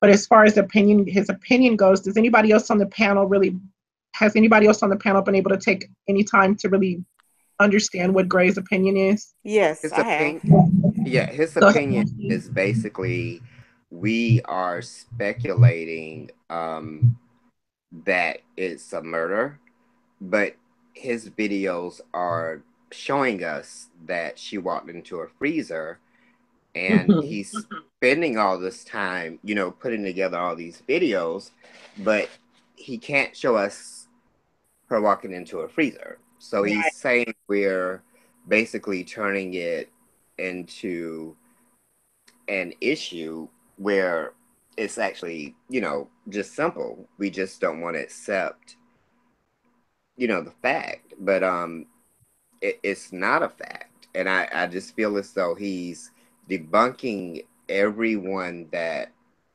is getting closer. And I notice he's taken off certain comments where he's challenged and is pushed in a corner, pretty much. Well, I'll just say this. I've commented on his videos. He does work with the videos or putting things together. Kudos to him for doing that. I guess he's good at doing that. No problem with that. His narrative is that it was an accident, that Rosemont police knew what they were doing. They closed the case because there was no evidence. The problem I have with Gray is that he tries to debunk everything. And as I've continuously said to him, if you want to believe this narrative, then that's on you. But I still have a problem with her supposedly getting off of the elevator at 324 and doing all the walking she does, including going up steep stairs. And you're telling us that she's so inebriated that she can't she can't figure her way out of a freezer, but yet she can do all of this walking and go upstairs that most people sober, would have problems going on. And then I heard him recently say something about, well, we've all been in college and we've all gone upstairs. Well, have you all been in college and been inebriated and been on Topamax and gone upstairs? No. So just because you can do it doesn't mean that someone else can do it. And so I basically, if he wants to talk about the video, that's fine. But until he can show me a camera that shows every step of the way, until he can, because there is too much missing footage. You're showing me bits and pieces, but until you can show me step by step, until you can show me her going into that freezer, and then until you can explain some other things, your opinion is just another opinion as far as I'm concerned. Now, as far as whether or not he's a plant or works for Rosemont, it's irrelevant to me because you just have an opinion and you're just like everybody else. So he can do one video, 10 videos, he can do 1,000,000 videos.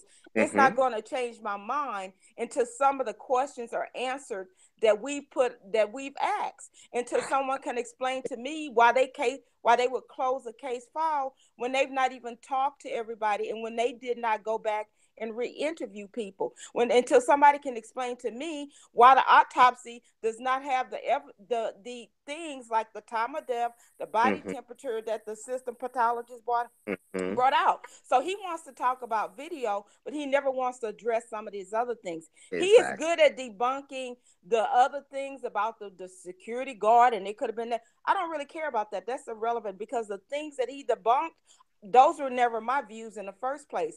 My views are based on what I see, what Rosemont chose to put out there, and what they did not, and the loose ends that they did not tie up. So he is not the only one with a brain and with intelligence. It's just that he wants to believe that she walked into a freezer. Well, I'm sorry, it's just not flying with me. And I know a little bit about medicine. I know a little bit about reading autopsies. So unless he's a medical doctor or he's a pathologist, he can't tell me anything about it. So he could go on with that. He can make videos for whatever. I don't care. Well, also, hey, Nursey, I miss you. Hey, Mama J. It's so ironic that Eric brought this question up, because today, as I was laying here in bed watching TV, and Jasmine can tell you, my family, we are ID first 48 watching kind of people. And there just happened to be a story on today of a young lady who came up missing. They found her 3 or 4 days later. They found her out in the woods somewhere, dead. Well, they went on to do their investigation to later find out that her death was an accidental death. However, the individual that was narrating, the prosecutor as well as the coroner that was narrating the story, was saying exactly what we have been saying. They said that any case like that, you cannot speculate. You cannot just haul off and call it an accident. DNA needs to be taken. Fingerprints need to be taken. Blood work. I just see in the room where someone said something about weed. They were even talking about how, which I've been saying also, I found strange. If Kenneka was in that room and there was as much weed, marijuana, chronic, whatever they call it in Chicago, was being smoked in that room, and had they done a thorough investigation, and when I say they might not have necessarily found it in, what's the word I'm trying to say? There should have been some traces of it in her system, because any one of us, even if we don't smoke marijuana, if you're in a room with people and it's constantly being smoked, there are going to be traces of it that are going to show in your bloodstream. That's just a known medical fact. So like you were saying, and even with the guy Hughes, I agree with Nursey. I've looked at some of his stuff, and he claims he's debunking, but I personally believe that he is a diversion. He's there to be a diversion, to try to stop or push everybody away from the investigating that we're doing on our own, because there's no feasible way you can convince any intelligent individual that Kenneka Jenkins wallowed her way all through that maze, because that kitchen to me is like a maze. She found her way through that maze, walked into one refrigerator, then proceeded to walk into a freezer, then proceeded to just lay there, give up on life, and decide, I'm just going to lay here and die without a fight. And she did. I'm glad that you guys brought that up. It just made me remember. You guys just made me remember something. What we have decided to do, again, thank you for everybody who just tuned in. For those of you guys who are new followers, this is Fact Check TV.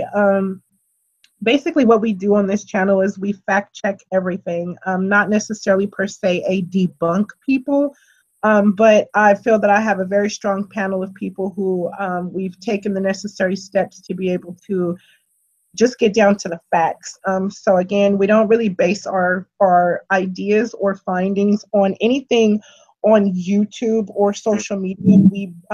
We basically bounce everything off of the case file, because at the end of the day, the motive and the plan is to be able to get the case open. So the only way that we would be able to do that is to basically not debunk the world, but to debunk Rosemont Police Department. I just wanted to inform you all, because we have discussed starting a justice team, fact check for justice. There's been quite a few people that have reached out to us, so I do apologize that we haven't been able to get the conference call set up for those of you guys who want to come aboard. But basically what we're going to be doing is we're trying to take one case at a time. Kenneka's case is extremely tedious, so a lot of our time has to be invested into the Kenneka Jenkins case. But just last week or a few days ago, I came across another individual who died in Illinois. Her name is Molly. For those of you guys that want to look her up, her name is, I'll give you the exact name. Her name is Molly Young. And basically what happened to Molly Young was they have text messages and phone calls showing where her ex-boyfriend asked her to come over to the house. She came over to the house, and she was killed, or she was found dead with a gunshot wound to the head. The Illinois Police Department closed the case by labeling it suicide. However, Molly's fingerprints were not found on the gun. There was blood all over her boyfriend. They waited 5 hours before contacting 911 to let them know that Molly was gone. And there's just a lot of different things that are kind of, regardless to the way she died or the way they died, there's a lot of things that we want to be able to use Molly and Kenneka in the same situation, because they sound so much alike when it comes to the corruption within the police department, or the way that the police department handles cases.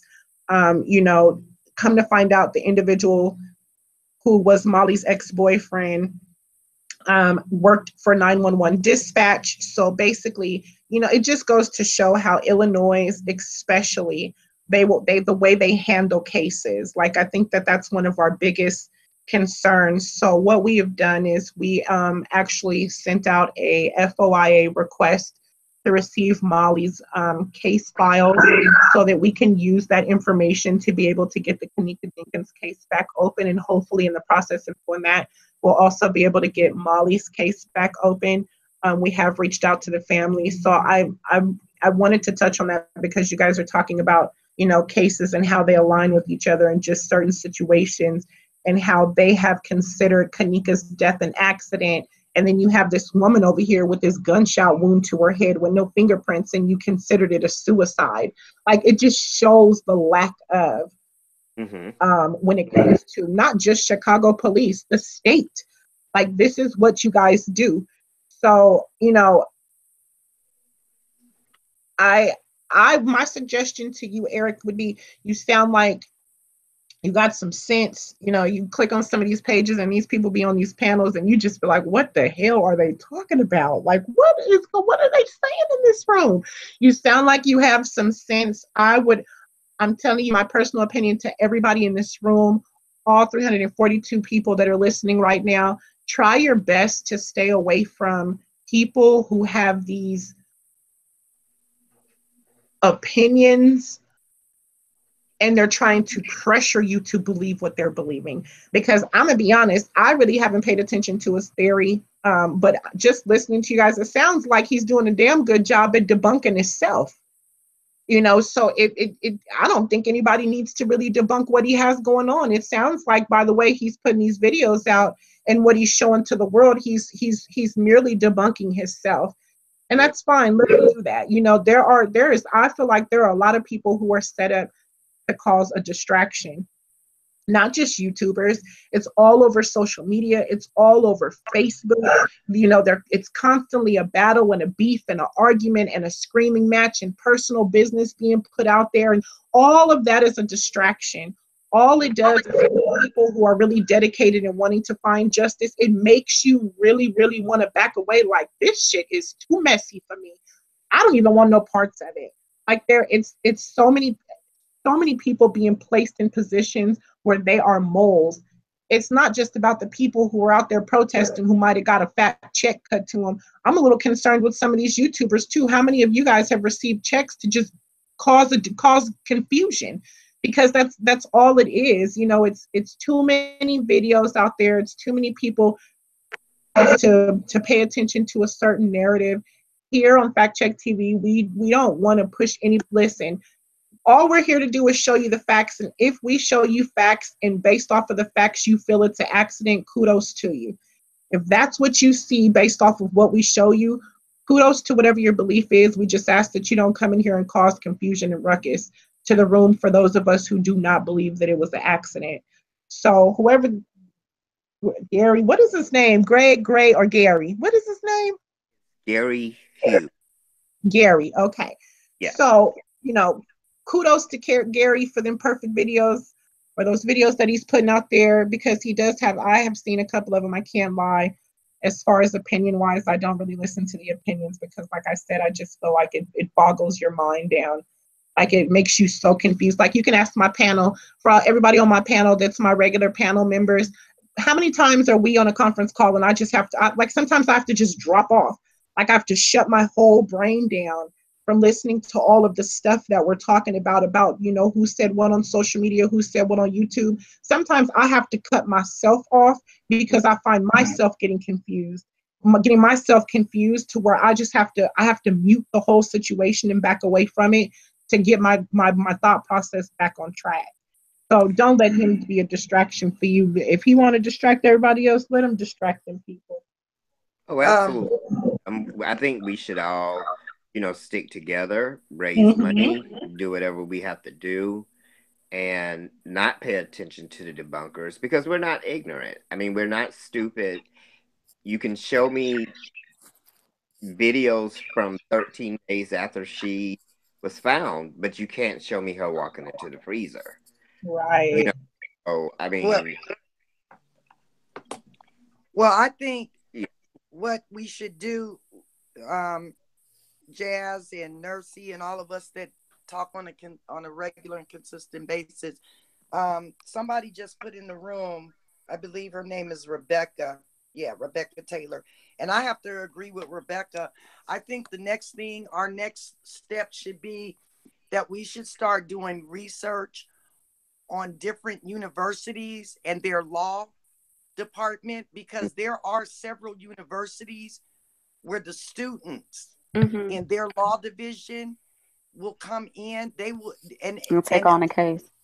And take on the case, because not just to benefit, it doesn't just benefit us, but it benefits them as far as working towards their internship, certain hours that they have to, you know, do as far as looking into a case that has been unsolved or may need to be reopened. So I really think that that's something that we really should start focusing on, is trying to find out if there is a school or a university where a group of students would be willing, if nothing else, just to look over the file with us and just give us their legal perspective on what they think and what they see and what they feel, you know, because I'm just so ready to be done with all the other YouTubers and what they're thinking. And it's not to degrade any of them, not to disrespect their thought pattern or their theories. It's just that we're here to do what we're here to do, and let them do whatever it is they feel that they need to do to solve this case, if in fact that's what they're really there for. Because at the end, it's all going to come out in the wash, who's sincere and who wasn't. Because eventually a lot of these people are going to drop off and go away anyway. Well, yeah, you know, I mean, last week, our last live, we actually did a pop quiz for the room, you know, because there were so many different people in the chat at that particular time who had so many different opinions. And you can tell based off of their opinion, who they follow. And, you know, my concern was, I don't see too many YouTubers who really just dig through the case file. So I think what worries me or what bothers me the most is, what are you basing your opinion off of? If you have not taken the time to go to the case file and you haven't taken the time to go to the narrative, what is the information that you're feeding to your viewers or your followers? So we did a pop quiz, and I asked 3 questions that would have pertained to, or you would have known if you read the narrative. And, you know, before doing that, I asked people, put a 1 up if you've read the case file and you've went through the complete case file, put a 2 up if you have not. And if you could have seen the number of 2s and the way that these questions were answered, it bothered me, because that lets me know that people will genuinely just sit back and listen to the information that's being fed to them. And not only are they listening to the information that's being fed to them, but they're going into rooms causing a distraction based off of information that was fed to you. You're not doing the background work to look to make sure that when you're sitting in these rooms and these people are saying what they're saying to you, are they saying the correct information? Are they providing you with the correct, with the facts, with the details of the case? I mean, honestly, I can come onto this panel right now with the 5,000 followers that I have and the 300 and some odd people that are listening, and I can feed you that shit, and people will be like, oh, okay, fact, hashtag.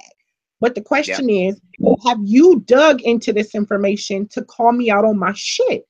And that's the problem, to tell me, you know, fact check, you have not done the work, you have not done this, you have not done that. We like to show it. We show you the facts, we show you the information. I'm not here to pressure you to believe a certain something. Walk away with what it is that you need to walk away with. But the biggest thing is just keep yourself, inform yourself. You know, it's, and the sad part about it is that there are so many YouTubers who know that their audience isn't paying attention to the case or the details of the case. So they can come online and stream a video and get 100,000, 200,000 hits on one video based off of something that they feel people are going to push towards. And I said this when we were in DC at the protest. I said, I can come online and I can post a very negative video. I can come on here and I can flash Kenneka's naked body across the screen for 3 hours, and I promise you I'll probably hold about 5 or 6 viewers strong the whole way through. And by the time I end the video, I'll probably have about 50,000 people who have viewed the video. But if I come on here and we talk about the positive side of how we're going to go out to get justice and what we're going to do to fight this battle, it's like pulling teeth. It's to get people to want to sit and listen to it or to share it. I don't think I have crossed one Facebook page or one Facebook group where a video from Fact Check TV was shared. But I can go into a Facebook room and I can click in a room and look at a video that's posted, Kenneka's murderer found, and it's all over Facebook. Every time I pop on my timeline, it's the first thing that I see. Oh, gotta go check this video out. Check this out. Hot video. Oh, such and such just dropped this. And it's sad, because it just shows you that people will migrate to the negative before they do the positive. You know what I'm saying? Like, we went to DC and we went out there and we aired DC, and it was really sad because somebody posted something in the room, and I'm in some of the rooms, so it came across my timeline, and it said, oh, what happened to DC? Did people go to DC? Did the protest ever happen? And I went on there and said, yeah, it was beautiful. And before I could even click send, it was like people were coming right behind me with all these negative damn opinions. And I'm thinking, but I ain't seen not near one of y'all in DC.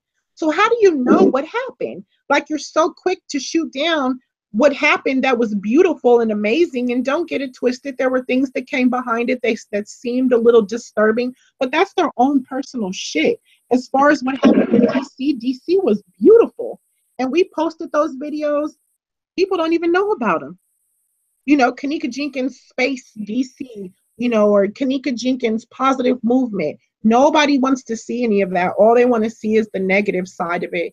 And it's really sad because everybody's screaming justice for Kenneka, But it just sounds like all people want to do is dig into their closets, the mom's closet, the uncle, the cousin, the grandma, the daddy. You know, now they got the videos going around where Kenneka is not Teresa's daughter. And like, I think I speak from my panel in the room when I say, what does that have to do with Kenneka being killed at the Rosemont Hotel or the Crown Plaza Hotel? What does that have to do with anything?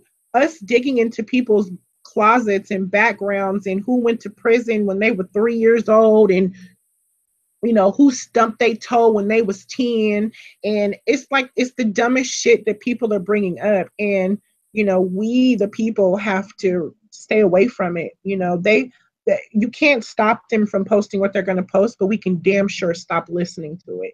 We could damn sure stop sharing it. We could damn sure stop supporting the negative behaviors. That starts with the people. It doesn't start with the person that's hosting the pages and posting it. It starts with the people, you know, and it's just a sad thing because we all scream justice, but it doesn't seem like it's too many people who truly want justice. It just seems like it's... Well, prime example is just like the whole thing now that's going on about the individual that was in the video footage who supposedly was, you know, a transgender. You know, and I noticed how Irene made an effort to keep trying to reiterate about that. But my question was, when she said that was, are you saying that because you know for a fact that that individual was transgender and hanging around? Or was that something you threw in there because people had already started saying that, you know, according to what they were seeing? You know what I'm saying? So it's like all of that stuff you have to really, really pay close attention to. You know, let me tell you something. They are running around right now calling this woman a transgender, and this lady got 3 kids, and people want the receipts. She got three kids, and she got a picture of her pregnant with one of them, but nobody wants to check them receipts. It's just good. It's just good tea for the moment. Now we're back to square one, where we're on social media attacking somebody, and we're, you know, calling them a transgender, and we're saying that they're this and they're that, because the moment that video hit and the word transgender came up, all of a sudden, now it's time to go on Facebook and find somebody that resembles a man. But nobody's checking the receipts to see if this person is a man or a woman. Nobody's going, you know what I'm saying? Like, it's terrible. It makes no sense at all. I'm sorry. You cannot look at a video and dictate who is a transgender and who is not a transgender. Not the type of footage that they release. It's just, it's always somebody trying to misdirect people. And, you know, I know people are like, well, Teresa posted on her page, but it goes back to what my mom was saying. My personal opinion is, I feel like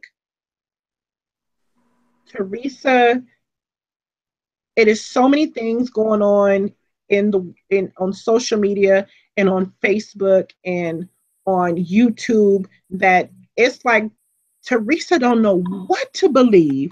She wasn't there. She doesn't know what happened. Or, you know, there's people that are sending her information and telling her to look at certain things and sending her screenshots and information that somebody has posted. And, you know, it's the same way I come in here and the first thing I hear is about this Kimberly Lou person. Can anybody fact check? Can anybody tell me hashtag fact check right now that is a real person that was at the party? No. But everybody's talking about what Kimberly, whatever her name is saying on Facebook, and what she posted and what she said, and facts. There's no facts to none of that. It's all a distraction. It's all confusing. It has people believing certain narratives and certain things. And it honestly, it makes no sense at all. Now, again, we're back to tearing down somebody's life. Now everybody feels that this transsexual was walking through the building. And I'm sorry, but the way Irene made it sound, even though she brought up the transsexual situation, it almost sounded like she was saying that the transsexual might have witnessed something. She never made it sound as if the transsexual was a guilty person. it sounded like she was saying they need to go talk to the tranny because the tranny saw something.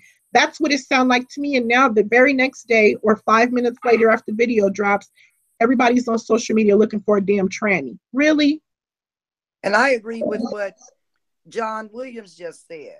You know, it wouldn't matter to me what Kenneka was, whether she was a professional call girl, whether she might have been a addict who had a substance abuse problem. It doesn't matter to me what her life or her lifestyle was. What matters to me is the fact that this was a 19-year-old young lady who left her home with all the intentions of going wherever she planned on going, whether she left the house saying she was going to the movie and ended up at the Crown Plaza at a party. The fact remains is she did not deserve to die, and she surely did not deserve to die in the manner in which she died in. And I just want to touch real quick, Jazz, on something, because I saw something that was said in the room about DC.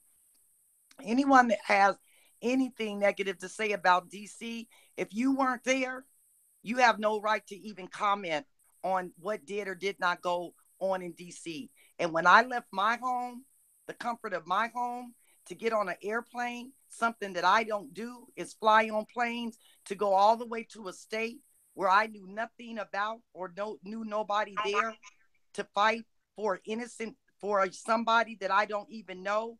So you can keep the conversation. If you don't have anything positive to say about DC and me and my daughter and what our motives were, then please don't talk on DC at all, because then that's when you make me get real ugly, and I try to keep it real respectful in this room.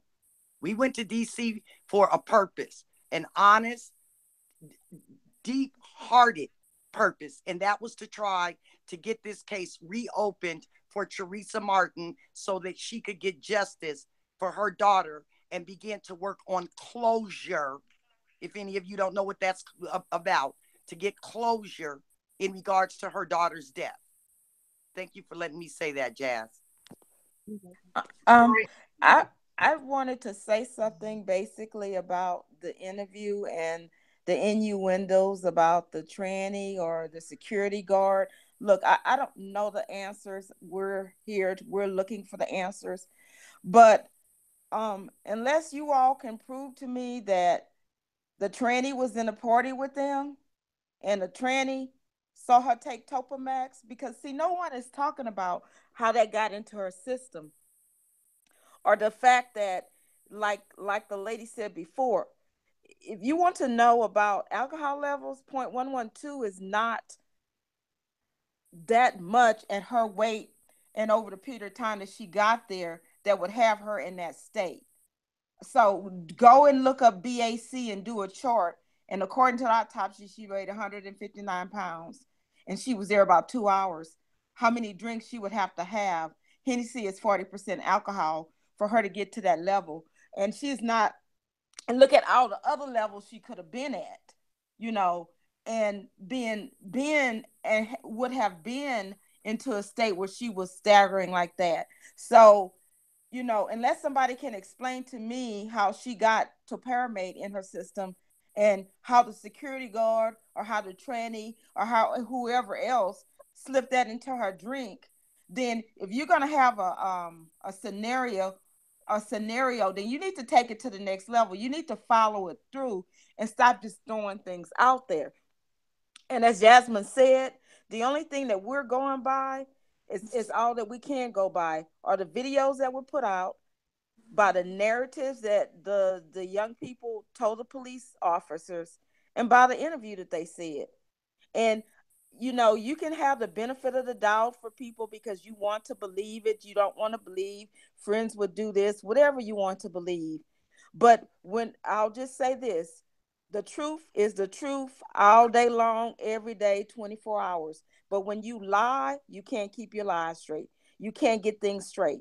And I'm sorry, but Irene is lying, Pease is lying, and Tiffy Killer is lying. And if you can't see that, and you can't go back and read the narratives, and you can't read between the lines, now their motives for lying, I don't know that, but I can tell you based on what they're saying, what the video shows, what they told the police, and what they said in that interview, they're lying. And Well, they may be mixing lies with truth. They may be telling a little bit of truth, but a lot of it are just lies. I mean, and is no other way than to say it. They're lying. Well, Nursey, not only that, this is something else that's been very heavy on my mind that I've been really, really thinking about. Because Clay had sent me a message in our inbox about some pictures, the pictures of Kenneka in the freezer. And I had started going through my photos trying to get those pictures so I could send them to Clay. And I just was sitting and looking at them. And the thing that this is what I said to myself as a mother, as a parent. I find it very strange that once they found Kenneka, supposedly in that freezer, it took them well over 5 hours before they even allowed Teresa, which we all know legally, if they had done the proper investigation, Teresa Martin should have never been able to go in that kitchen to even look at Kenneka. That should have been done at the coroner's office. But being that they did let her go in there, I find it very strange. If they found Kenneka in that freezer and she was frozen solid as they said she was, I would think that they would be more amped and quick to allow her to see her daughter in that position, showing her that she is frozen. She did lay. Do you understand what I'm saying? Versus, why did it take you guys 5 hours in that area before you even decided to let her in there? See, to me, all of that's, it's just cover up after cover up after cover up. I agree, Mama Jordy. Yeah, it's just crazy. And those are the little things that so many people are not, paying attention to. And it's always, if you follow crime TV, most of you that watch it, it's always that one little bitty thing that most people aren't paying attention to that always ends up cracking the case. It's like, oh, wow. I was looking at a case one day where they looked at everything and nothing was making sense. And one detective said, oh my God, the cell phone records. And that one thing is what ended up cracking that case for them, was the individual cell phone records. And that it just seems so crazy to me that you find this woman's child in a freezer, you radio back and say and it almost was like they put emphasis on it. Yeah. And she's frozen solid. So why not let her mother see her frozen solid? Because to me, that might have been a little more convincing to Teresa than for her to walk down there and see her child already on a stretcher with a blanket pulled all the way up to her neck. That's just my opinion. I definitely agree, and I'm so sorry because I don't want to cut off my regular panel members, but we have somebody who's been sitting here. Well, no, we have two people who's been sitting here for quite a while, so I definitely don't want to leave them out. Mister, are you there? Do you have a question or a comment or concern? You're on mute. Yes. I would like to know, as far as in Irene's live, how to try to determine the time as far as the live, because in her live it seemed like it was less people in the party, and that would seem like everybody was already leaving at the time or whatever. But if that was Kenneka's voice in that background of her being drunk and like I'm not drunk and everything like that she was saying, it's kind of strange because when you was just showing the pictures of when they was leaving and stuff like that, it was like 4 something. So the way I was looking at the live video, I played it in slow motion, and I was screenshotting a lot of reflections off her glasses. And those same people that you showed leaving was the same people that was actually left in the party. Exactly. At the end of the party. Exactly. So that was a big thing for me right when I saw that, when you showed that. Right. For example, when he asked her about the reflection in the glasses, and he said, he asked her about the particular person that was in front of her and said everybody believes that he had on a red jacket, and she said no, he had on a red whatever the team is jersey. that was the last individual that walked out the door with Irene. And it looked like when Monifa when they gave her the phone, with that little course she was doing, she was putting headphones in as if they were leaving out or something. And there was a lot of activity going on behind her while the music was playing. So I think they was all leaving out the room during that time. Everything that you showed in the picture, they was leaving out during that time. That just raised eyebrows because I don't know, the time as far as, I don't know. That was kind of crazy. I'm going to give you the time. So basically, I don't know what just happened, but as I opened up the panel, I do apologize to the room. For those of you guys who are just coming in, it's not allowing me to share my screen. So I'm going to bring up the time of the particular picture that you're talking about. I think it say 4:34. Hold on so I can make sure. Let me fact check myself. Well, man, also during that video when she was talking about that video with Zach, Irene said that Kenneka was sitting on a stool and Monifa was on the bed. Right, exactly. So it was 4:34, and it was 1, 2, 3, 4, 5, 6 people that walked out of the door with Irene. One being the guy in the Hawks jersey. Another one was in a Adidas type jacket with a white beanie. Another individual in all black. Somebody in a royal blue. It looks like a royal blue sweater or jacket. I can't be too sure, and I can't dictate if it's a man or a woman. And then it was somebody in a black jacket with blue jeans and Irene. So if you go back to when the live videos first came out and all the people that everybody described and the particular people that were in the room, it would look as if around the time that Irene's live came out, it was at the end of the night. But in the interview, they all stated that the live was at the beginning of the party. And I'm sorry, just based off of listening to even just certain things that she said in the video, it sound like it was the end of the night. What are you getting ready to do? What y'all about to get into? It sounds like the party was winding down. So what's next? What's the next plan on the agenda? It didn't sound like a party was just getting ready to start. And leave it to Irene, people didn't even start coming until 2:00. Mm-hmm. So based off of seeing that one particular footage at 4:34, and I took times, that's what was throwing me off. I sent times to my team of when I first started going live on YouTube. I wish I could show it to you guys. Just remind me and I'll double back and we'll be able to do it on the next live. For some reason, it's not allowing me to show you guys my screen, like I said. But when I first started going live, before I started going live, I had a full-blown log of each thing, each time that was provided. And what I did was I didn't go off the times that I saw on the internet. I went off, this is before they started shutting their pages down. I went to their pages and grabbed the times of when they posted the video. And the video that Irene did, that video was posted at 4:16 in the morning. Bingo. Which would add up to the times in the video. And I was looking at it the other day and I sent it to my team like, okay, these times are confusing me. And I wasn't clear enough on the points that I was trying to prove out.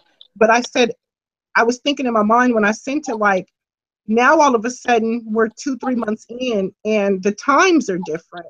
But when I first started investigating this case and looking at the times, these are the original times that I found. Now, through circulation of social media, people are saying, oh, the video was done at 1:00, but the time that I got at that very moment months ago was 4:16 in the morning, which would mean that the live happened and shortly after, based off of the times showing when they walked out the door at 4:30 something, it was 15 minutes later. You guys took that video 15 minutes prior to walking out the door. Yep. And I hear you with that because of the way her hair is. But what I'm trying to figure out is if that is the case, is that Kenneka in the video? Because we said that's her voice in the video. So did they superimpose her voice? Did she come back to the room? See, Well, that's what throws me. I think we only got I mean, technically we can't fact check if it's her voice. So Well, another thing. Go ahead. I'm sorry. I think that the thing is that we can't fact check her voice. What happened was people started saying that was Kenneka in the back. So, and again, like we said, we have an hour worth of time missing. We don't know. I don't know what was going on. Like, it's the 2:00 time. Originally, the video first came out with her in the hallway. That time said 2:26. Now, months later, the time is 3:26. Then when I first looked at the video, it was 4:16. Now they're walking out the door at 4:32. Now I think it just gets to the point to where that's why I say, like, you have to, what were we just saying the other day, Nursey, like, you have to take it all the way back to the beginning. Right. I don't know if I think that's me. Can you guys hear that? It's like am I echoing? A little bit. Sorry, I don't know why it's doing that. Well, and the other thing real quick is, I just find it strange that, how did Irene know that the freezer wasn't on? See, if I was a detective and I had heard Zach do that video with her the other day, and that one statement right there, that would have been enough for me to say we need to reopen this case. Because I would want to know, how did you, and she said it so matter-of-factly. Like, no, that freezer wasn't even on. You're right. That's another thing thanks, Mama. And then their next breath said that she didn't work at the hotel. So how would you know this? The girl that was on the edge of the bed with the rips on her jeans, she had on the brown boots. I don't know if y'all can spot that in Irene's live, but she had on the brown boots. That's the same girl. Around 3:16, she was coming from outside and she met somebody, and then like she was at the front desk. This is around the time the lady and the son with the thing around his neck was at the front desk. She was seen coming in. She was seen coming in the front door, and then she went to the where everybody was sitting in the lobby, and and somebody was right there waiting for her. Then she left right back out. But she was in the party. She was in that live video with the brown boots on. The one, I think that's the same girl that ended up appearing in the corner that was on the side of Irene when she was on the phone. She had grabbed the phone or something, and they had to show her for a quick second, and then she like disappeared. And that's when the whole, the struggle, I guess I'm not going to say the struggle thing, but when she got the, like Irene, when she was saying Irene, I think that was that same girl. I think they did have two girls. I think one may have been Kenneka, but I don't think that was her voice that was, in that background. I think it was somebody else. And it was just, I don't know. I think it was two girls involved. Not to throw the subject off of Kenneka, but that was drunk, because they had the drunk staggering girl that was also seen on the camera walking with the same people that was leaving out the party. So that tell you something right there. Like, I don't know. Jasmine, isn't this the same video that we went back and listened to and heard Kenneka make the comment about her holding her head up? You mean the one? Are you talking about the Irene live video? The enhanced that we listened to? Well, she said, I need something to keep my head calm. And then later she said, y'all blowing me. Y'all some pimps up in here. So somebody said that. Yeah, that's the same video. Yeah, when it was enhanced. And so, I don't know. It's just, it's another one of the mysteries. My thoughts was that it was at the beginning of the party. That's my thoughts. But see, I guess Irene gets to the room right before 12, or goes in the room right before 12 or right before 11 or whatever time. And then this video, and you remember the one video she has in the room, her hair is fine. It looks like she had just stepped out of the salon. And then when she does the live video with the glasses, it's like she had, like someone said, it's like she had been partying. She had sweated it out. Yeah, she had sweated it out already. And it wasn't that many people there. So I don't know. It's like it's like things are not quite making sense to me. Because another thing is that if you remember she says this was at the beginning of the party, but supposedly, according to Irene, they were using Kenneka's phone for the music. And then they took Kenneka's phone and she had the Bluetooth. But at one point she said that the music it wouldn't act right. It was Kept going. buffering. It was buffering. And that's why they just broke up the party, because it got dead because the music stopped doing it. Well, that's what it was doing in the live. So it's like it's so many different things that are just not that just don't seem to be Well, I mean, matching if up. you, I believe that there's certain. Can you guys hear me? Yes. Oh, okay, sorry. Just everybody's icon turned green. I believe that there's certain. I think where we get so confused is because we want to try to focus on one particular scenario that could have happened, but we will never know the exact scenario that happened. But I feel like with the different times and the different scenarios, it's almost like you have to come up with 5 or 6 different scenarios to be able to come to some type of conclusion. Like, for example, let's just use that the live was done at 4:16. At 4:32 they walked out the door. Our biggest question and concern for Fact Check TV has been, did Kenneka really enter into that freezer at 3:23, 3:29 in the morning? We don't know. There's no time of death. So, what we're seeing on video, we're making ourselves believe that those were her last moves, but we don't know that. We don't know if, when we saw her walk into that kitchen area, maybe she doubled back and went back up to the room, or, and she was in the room, and then next thing you know, somebody did something to her, and at 6 o'clock in the morning, they put her body in the freezer, because nobody has given us a time of death. So we have a whole 24 hours of her missing. It's more than just 2 hours worth of footage that's missing.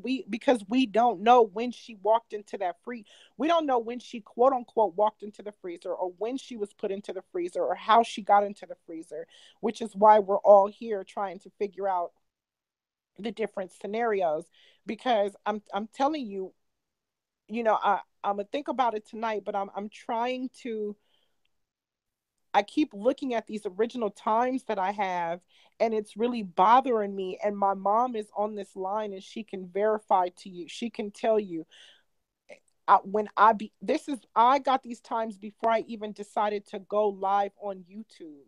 I made sure to go through these times and write them down, check the times, go from person's page to person's page to get these particular videos, and to look to see what time. Okay, so who was the original person that dropped it? And and I'm looking at the times, and it's really bothering me. And unfortunately, with the Kenneka Jenkins case, it's so many times that you're going to have to reroute back to the drawing board, because it's like you get to a certain point, and then something new was thrown in our lap.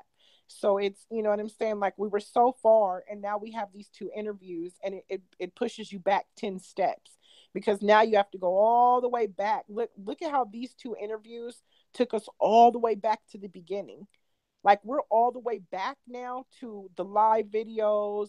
We're all the way back to the original footage, to the footage when it first dropped out. Now we're trying to dictate the times again. We're running through the text messages. Every time something new was dropped with the Kenneka Jenkins case, it takes us all the way back to the beginning. So I think that, we owe it to ourselves. We owe it to the viewers to really try to find a dedicated time to come online and just start all the way back from the beginning, and just, from everything that we found and all the evidence that we have, that we've been able to see, and just the different times versus the check-in times versus the key card times versus the text message times versus the times that we see particular people. Because the more you keep going, the more names are being revealed to you. Now we know, sir, there's more than just the 6 people that they gave us in the beginning. Now, just what you guys Last week we only had like 10 people identified. Now today we come in here and literally, if I can pull up the screen, I have 34 people identified being in that party. And that's not even all of the people, because some of those narratives, those people said they came with 5 or 6 people. So it's the more you dig, the more you have to bounce back. Now you got to look and see, okay, well, this is such and such. This is such and such. Okay, boom. Okay, what time did they walk out the door? Like Mr. on the panel just said, just that one picture, it kind of leads you to believe these are the last individuals that you were in this room with. I mean, she said, what did she say in the interview? That she, even when she said, oh, what is it that she said, Nursey, She about said, staying in the room?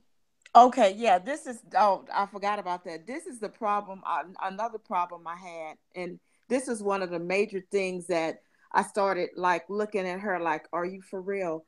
Okay, so remember, this interview was done only a week out, and we knew none of the particulars, or no one really knew, didn't know any of the particulars. So she said something about, well, the party started, the music died, everybody started to leave, but I wanted to stay in a room to make sure that, everything was tight, nothing got taken, that the room was in good condition.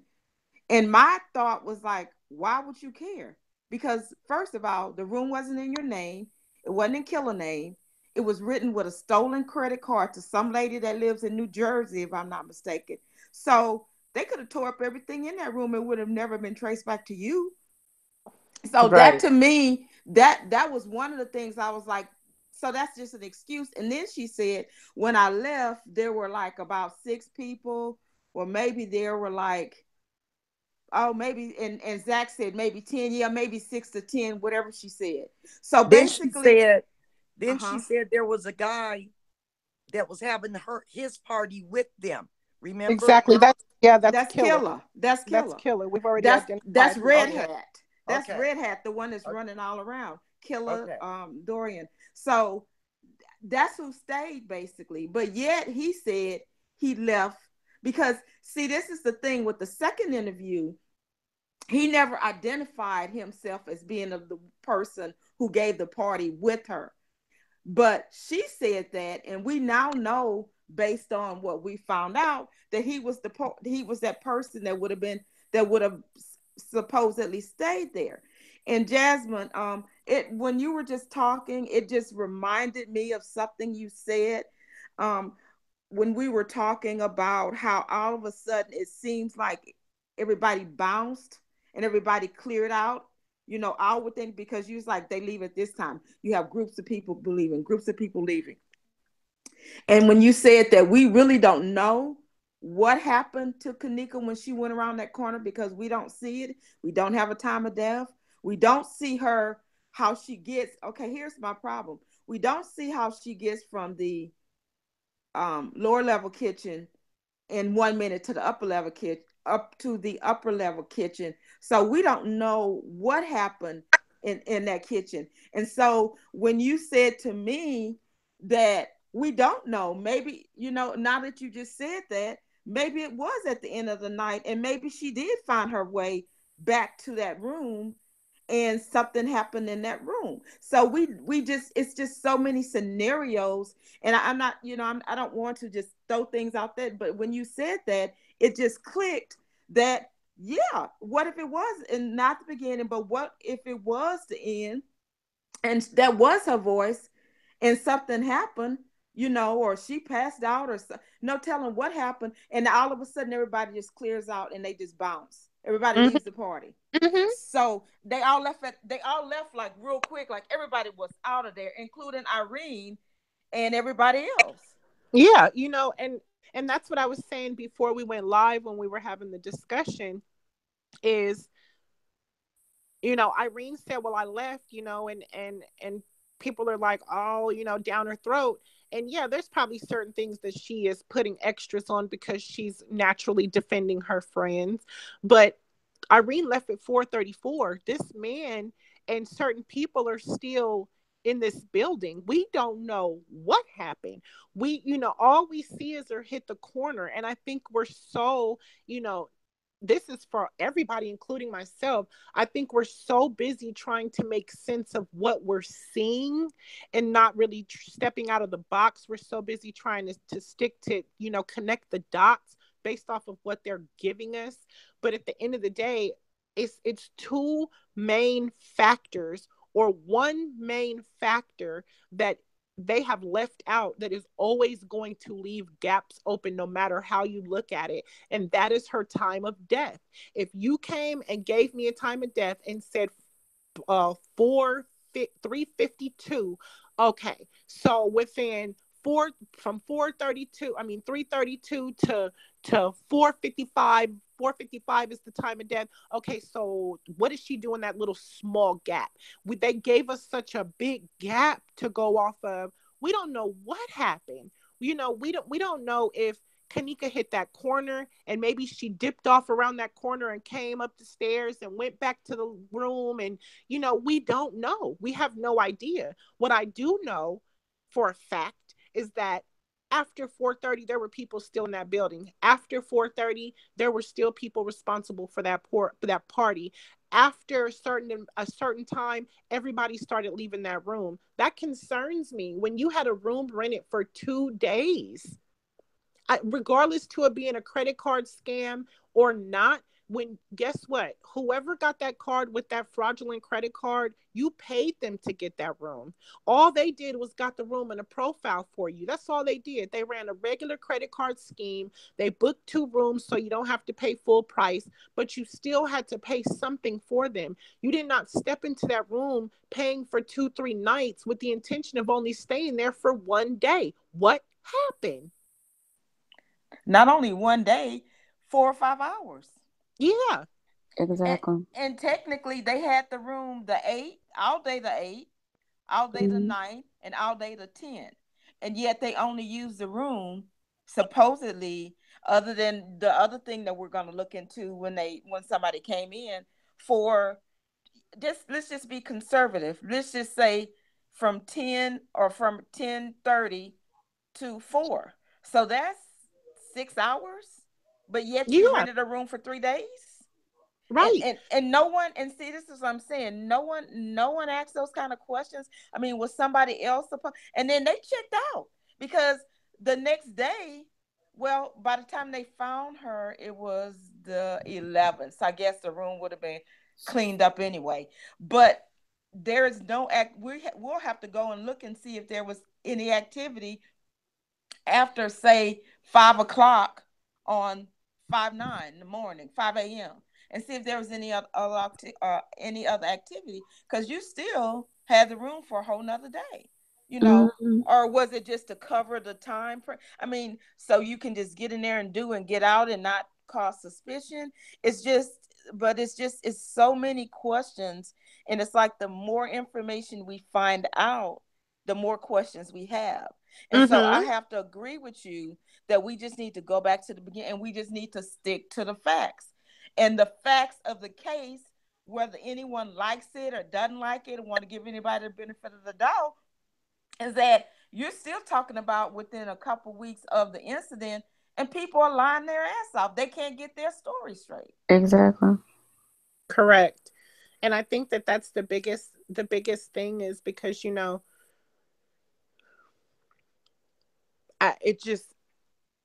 I feel like the police were so busy trying to close this case. A lot of times we underestimate them. It's kind of like, oh, this is so messy, and they did this and they did that and they did this and they did that. And it's kind of like, no, it was kind of savvy, because they made sure to leave out certain information to where you can't pinpoint certain situations. It doesn't matter how you look at it, you're not going to be able to pinpoint certain situations. You know what I'm saying? Like, until we have a time of death, or until we can narrow down a specific time that Kenneka really walked into that freezer, or was put into the freezer, or how she was put into the freezer, we are always going to be asking the same questions. And I think that says a lot, because the problem is There's no way in the world that within a matter of days, Rosemont Police Department was able to so quickly close this case. And I know damn well y'all don't have these answers. You don't. If you had these answers, Rosemont Police Department would have been came out with these answers. They would have flashed that shit all over every news station to get people to back up. Rosemont don't want us doing this. Rosemont doesn't want us digging through. Listen, and this makes me bring up a very valid point, and I apologize to those of you guys who jumped on the panel. If you have another question, I promise you after this, me and my regular panel are going to be quiet and let y'all get y'all questions out. But let me explain something. People, I feel like people are just like, Jesus, like when did people become so conspiracious? Like, if that's a word, like when did they win? Like when? Like, listen. Rosemont Police Department does not want us here. Rosemont Police, we are a headache to them. We are a thorn in their damn side. They want us to go away. If they could right now find somebody to be the fall guy and throw them out there and let them do the time for Kenneka's death, trust and believe me, they would do that quickly so that we can all go back to living our regular lives and leave them the hell alone. They would do it. The mayor would do it. I'm going to tell you, they did not think that this was going to get as far as it got. They went in there, they realized we don't have the fucking experience. We don't know what the fuck happened, and we are not about to take our time to dig through this case to find out what happened to this little girl. It is too many people that we got to go chase down, flag down, warrants we got to issue. It's just too much work. Call it an accident, leave it alone and let it go. It was a lot of things that they did not take the time to do. They are now wishing that they could double back and do all of that. But unfortunately, it is now a day late, dollar short. You cannot fix the errors that you made. So now they are sitting back trying to be quiet and shut the hell up and hope that it goes away like everything else. Usually by now, people would have been hashtag Jack Joder. And 3 weeks later, everybody would be on they post doing their regular thing. You got 15, 16, 17 Justice for Kenneka pages going on. Every time something new comes out, I run my own Facebook page. By the time something new comes out, as soon as I get off the line, I got 15, 20 new friend requests where people are trying to be added to the room. Because the more people start to see the error in their ways, the more people start to get curious about what happened to Kenneka. They didn't expect this. They didn't expect for people to dig through the footage, to educate themselves on how to handle a crime scene, how not to handle a crime scene. I just read something the other day. I was trying to read up. I Googled difference in a accidental death and a criminal death, and the first thing that it popped up was poisoning, and it was talking about how if a police officer or detective or an investigator gets to a scene, 9 times out of 10, if it deals with medications or any type of poisoning, they usually don't label it an accident because you cannot just dictate automatically whether the person willingly took it or was forced to take it. That's something that you can't say yay or nay to. So at that point, you're supposed to conduct a full-blown investigation. They didn't follow none of the procedures they were supposed to do. They thought they could call this an accident and shut everybody up and get them the hell out of our presence, and we will be just fine. They are sitting somewhere right now cussing each other out in a precinct. Like I told, it was only one police officer in that building who had on blue gloves, and he probably looking at all of them like, you goddamn fools. You stupid idiots. Why couldn't y'all just do what y'all was supposed to do? I came up in here with these blue gloves on, and y'all all walking around with coffee cups, no gloves, no protective outfits, no nothing, no fingerprints, no scrape of DNA, no nothing. So it doesn't matter how pretty of a bow we try to put it in to try to get the answers. We're never going to get the full answers that we deserve because they lack so many areas in this case. They couldn't even get it. They couldn't even provide it to us if they wanted to because they don't have it because they didn't do it. Period. They just didn't do nothing.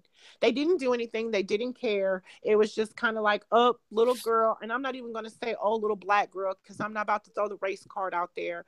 Little girl, too many people involved, too much of an investigation, and way too much money for us to have to spend to find out who did it. Call it accident, call it a. They'll be all right. Don't even worry about it. The mom will get over it. Hey, listen, she's not going to sue us. She's going to sue the hotel. Let her go after them. It has nothing to do with Rosemont Police Department. Label it an accident, close the case, and we'll be done with it. Nope, that's not what happened. Oh, thank you, Carmelita. Thank you so much. But yeah, the way this case got my head hurting, baby, I don't think I want to be nobody investigator or detective. Joanna, you ready for your question, boo? Or are you still over there with your sound issues? No? We still got sound issues, boo? Okay. No? All right. Mister, did you have anything else that you wanted to say? I still see you sitting there. No? Okay. All right. Okay. So I'm going to go ahead and remove you guys from the panel so that other people can jump on, because it has the panel closed at this moment.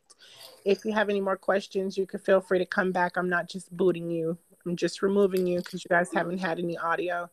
If it's anybody else that wants to jump on the panel or has any questions, comments, or concerns, or panel, if it's anything that I forgot, is it something that we're forgetting that was really important that we wanted to bring up to the world? I don't think so. I just wanted to make one comment though, since we've been marinating on a couple of things. As far as, okay, Irene's statement is that Kenneka was in the room asleep, and that Monifa and Shamaya woke her up and took her out the room. Now, the narrative that everybody's trying to play is that they've all been friends. They've been kicking in and been doing this for what? She said, what, 2 years?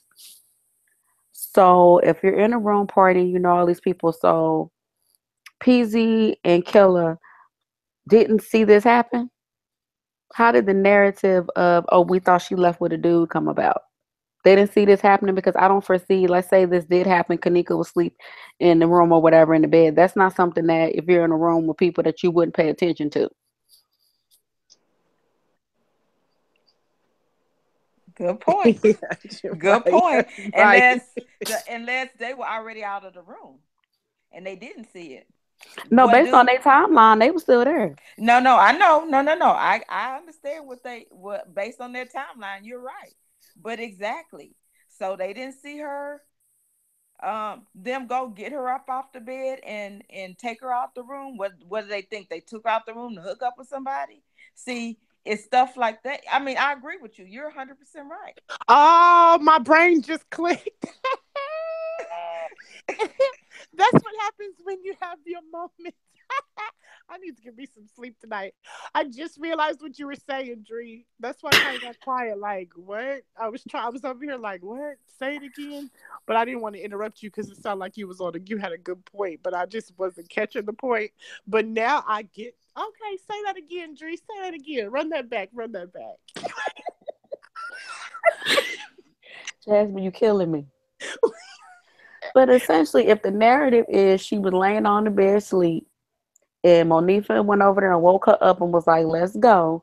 You in a room full of people you've been partying and kicking it with for 2 years strong. It wasn't like it was 100 people in the room. How would it have been possible for them to have not seen Monifa get Kenneka up? Why would there be the narrative, oh, we thought she left and hooked up with some dude? Right, especially when you describe the room. When you were describing the room to Zach, you made sure to let us know how small the room was. It was very intimate. Yeah.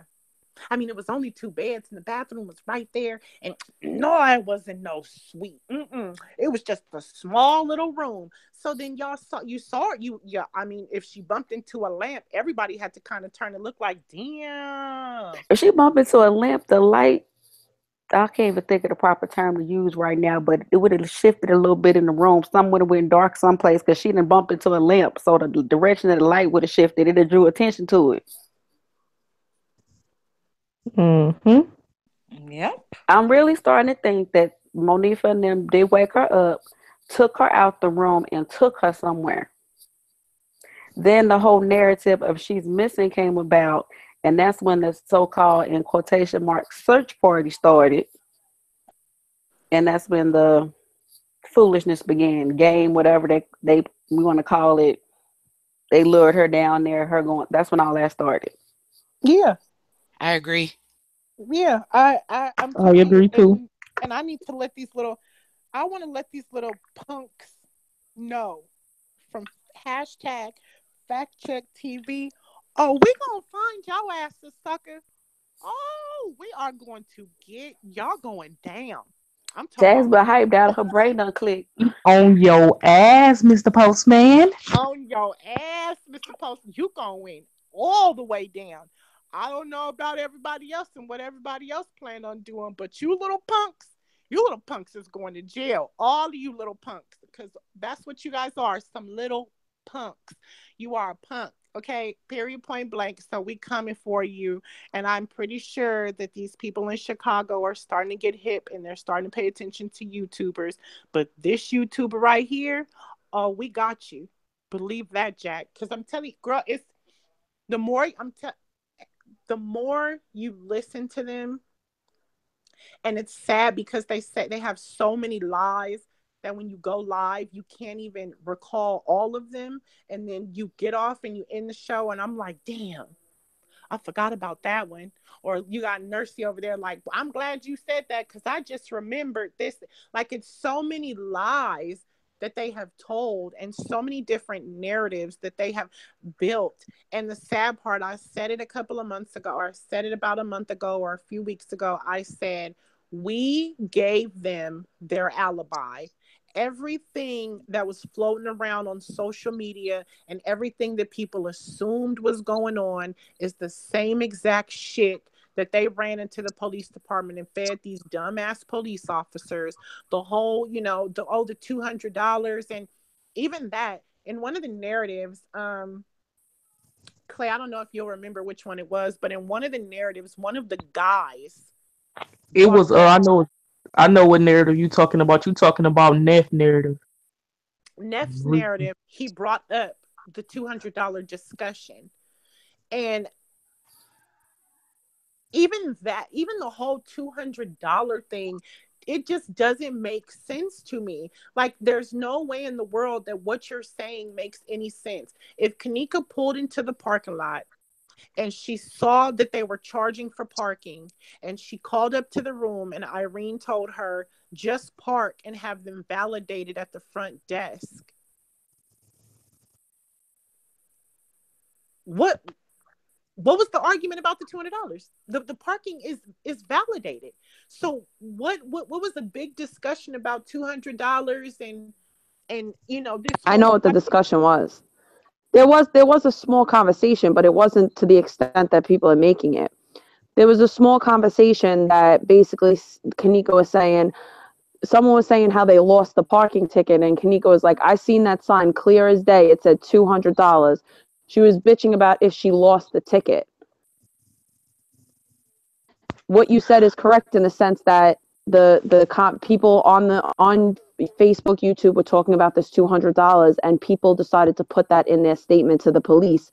And if you notice, one of the very first people to be interviewed, and I believe it's Shamaya, I don't want to say for sure because it's redacted, she does not mention that $200 in her statement at all. Her statement is a little bit different than everyone else's because she was interviewed first. It sure was. That's why when we narrowed it down, we thought it was her. Yep. I honestly believe Shamaya until she start talking about the text message, the text messages. I believe her statement, or whichever one of them it is, because I mean you don't see nothing about. It's just a lot of stuff from the other statements that you don't see, and it's just like, wow, somebody just lock all the kids in the room. I done had it. Lock them in the room.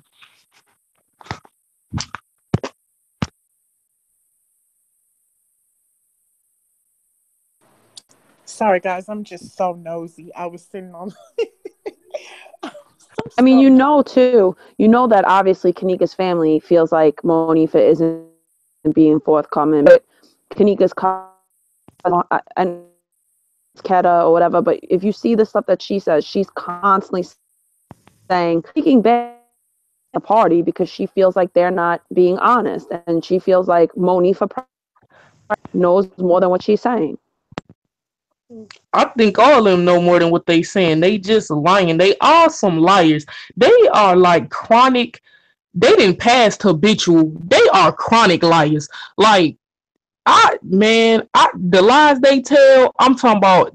They could just have a whole street. I ain't never seen nobody that lie like them. Then they lie about the stupidest stuff. How did you get to the party? Oh, why are you lying about how you got to the party? You mean to tell me you got in the car with a total stranger you didn't know just to come to the party? Retarded. I question Bree because like Zach asks Irene, was Bree gone in Kenneka's mom's car?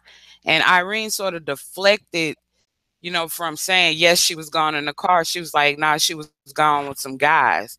So, my question is like, Bree, like who were the guys that she was gone with? Where exactly did they go? And just her whole actions and her motive. I mean, and her whole actions is like unexplained. Well, I'm gonna be honest. My personal opinion is, I think that my personal opinion for me is Bree is the least of my concerns. I think Bree was out making some money. She was doing something she had no business doing. She was out there. She was out thotting and bopping. Let's keep it real. She was out thotting and bopping. Yeah, she was. Bree was so busy out there doing her own thing that I think that Bree is so far from this situation and has nothing to do with it. Like, I mean, that's just my personal opinion. Everything she said checked out. Like, she said she left, and it's not too much she can say. I wasn't there. She left. You see her leave, and you see her come back at about 3. She comes back at 3:31. So even based off of the time that she comes back, by that time, Kenneka's already roaming through the hallways. So so it's really it's really no way to put Bree in it, because whether she did it intentionally or not, she was out the way. She was nowhere in the building. She's nowhere on any footage until after 3:30. I just thought about something And too. on top of that, wait, I just thought about something. Wait, before I forget. So she came back at 3:30. Okay. Do we know what time she left? Do we see the time that she left? What time did she leave? Give me just a second. Let me dig into my my deck.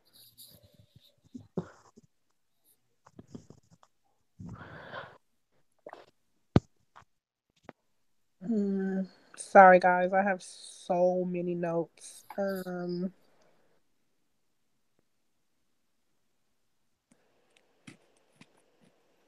Brianna arrived at 1:13 with the crew.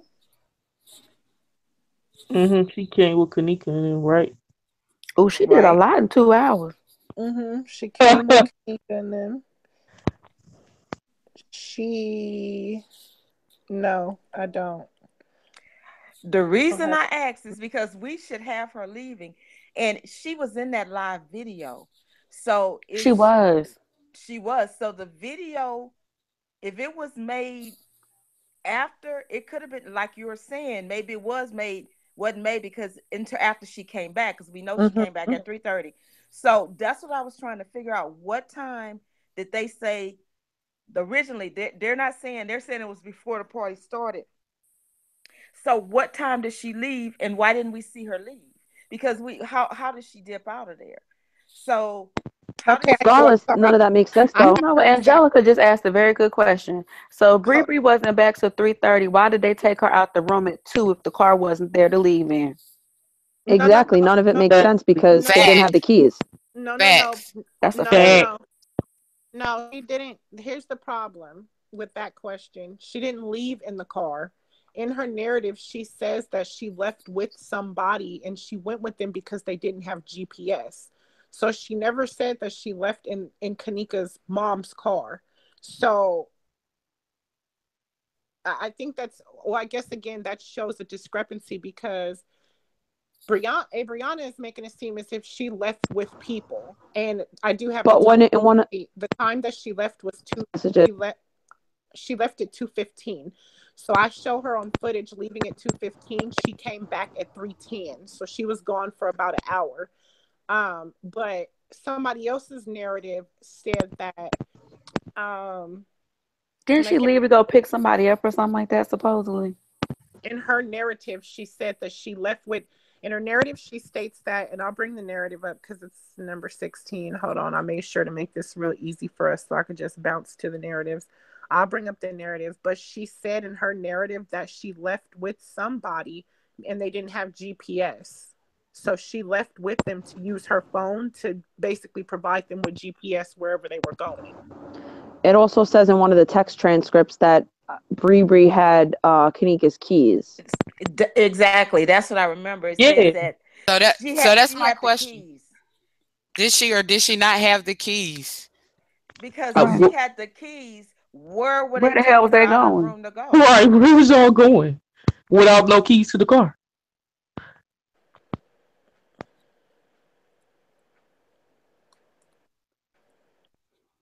I believe it's in the transcript of Shemaya's text messages. Shields out of a box of Cracker Jacks.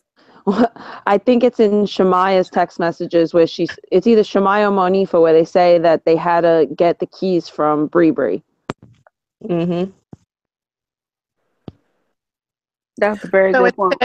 Blank stated, which I'm pretty sure is Brianna is the blank.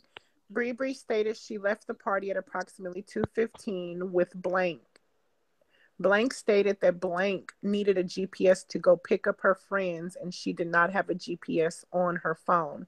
Blank left with blank so blank could use blank's GPS. Blank picked up her friends with blank and brought blank back to the hotel. Blank and her friends did not stay at the hotel. Blank stated she sent 2 text messages to Kenneka on her way back to the hotel at approximately 3:03. One message said, "I'm 10 minutes away," and one message said, "In is smacks there." Kenneka did not respond to the text messages. Blank stated she returned to the hotel at approximately 3:10. Upon returning to the room, Blank stated there were about 20 more people who showed up to the party, including Kenneka's cousin, Winky, Wayne, Smacks, Cocky, and Unk. Legal name to believe. Blank stated she noticed Kenneka was gone when she got back to the room. Blank saw blank and blank that Kenneka, wait. At this time, blank and blank informed blank that Kenneka was missing. Blank and blank stated they walked out of the hotel room with Kenneka and realized they did not have Kenneka's cell phone or keys. They went back inside the room to retrieve Kenneka's belongings and realized Kenneka did not follow them back inside the room as they were searching for her phone and keys. Blank stated they began searching for Kenneka at approximately 3:30 on September 9th. Blank stated she was walking around with blank and blank. They were searching for Kenneka. Blank stated Peas and the females who showed up, blank, also helped look for Kenneka. Blank called Kenneka's mother at approximately 4 o'clock and asked if Kenneka was at home. Blank said no, and blank told her Kenneka was missing. Blank stated they continued searching until approximately 5-6 o'clock in the morning. They called blank back and informed her Kenneka was missing and they could not find her. Blank then drove blank's vehicle back to blank's residence. The same vehicle Kenneka drove to the hotel. So she supposedly was gone for an hour and she left with somebody because they needed GPS. As far as who had the keys, I'm not sure about who had the keys. She went with them. So basically somebody had to be at the hotel for her to leave with them to go and pick up somebody and bring back to the hotel. But then they didn't stay. Right. Right. Yeah. That's what I can tell you. At 3:10, when she walked through the door, Abriana did not walk through the door with people. When she walked through the door, she walked through the door by herself. So who's this Exactly. mystery person's GPS she used? Casper the Friendly Ghost. I mean, I think that in 2017 everybody got a cell phone, and they're all equipped with GPS. So, you Right. know, I don't necessarily, I don't know what she was doing and who she was out there scraping with. Swipe or don't swipe me, but she was gone for hours. So, She was out and popping, like I Swiper. said. so you Yeah, she know, was outside. so if you go That girl back good. It to only took an hour. right, so if you go She back a pro. to Kenneka and them arrived at 1:13. By 2:16, Abriana was leaving. When before that did you do the live? You didn't. You did the live when you got back. And what time was it when someone had, I thought it was Kanika's phone, when she texted someone and they said, "Let me be a thought in peace" or something. Was that it? Did say Wasn't it that. Bree Bree? I thought it was Bree, but I'm trying to figure out what time it was. Let me be Yeah, a we'll It, have it said to. that the text message Well, too was like I think that was a Kenneka. Wi-Fi It was number. Kenneka's phone. Yeah, it was Kenneka to like a Wi-Fi number that they couldn't trace, like a text plus or like a Wi-Fi texting Like a number. WhatsApp type situation. Right. Yeah. But was that night or was that because I can't Yes. remember the date. It was at night. Yeah. Yeah, she said, It was that "Damn, let me be let." it wasn't that night, it was that day. And she texted somebody and said, "Let me thought in peace." Almost like, so I don't know who Kenneka was talking to, but it was Kenneka who sent that text message. Okay. Somebody I just can't stand whoever put this in the comment box. I just cannot stand your life. Somebody said, I think his name was John. He said because she was porking in the porking lot. They wrong for that. um, Out of control. yeah, I think that what we're going She to may do have somebody is parking in her parking lot. right. Shut up. So I think what we're going to do is we're going to take everybody back to the very beginning. I know we keep saying this. I know we keep saying it, and then we do, and then something happens, and then we got to start all over. So, to all of our dedicated followers, we're going to moving forward after this show. We are going to start all the way back from the beginning as far as the live videos, the times that were documented. We're also going to dig into the times that the police subpoenaed for those particular Snapchat records. We're just going to start all the way back from the beginning. So we'll start all the way back from the beginning and we will move forward and see where we end up. Sorry. And I'm pretty sure that we will figure some more things out. But now that we have these two interviews, oh, somebody wants the link to the panel. So one last time, can my moderators please drop the link to the panel? We will open the panel back up for about 10 more minutes.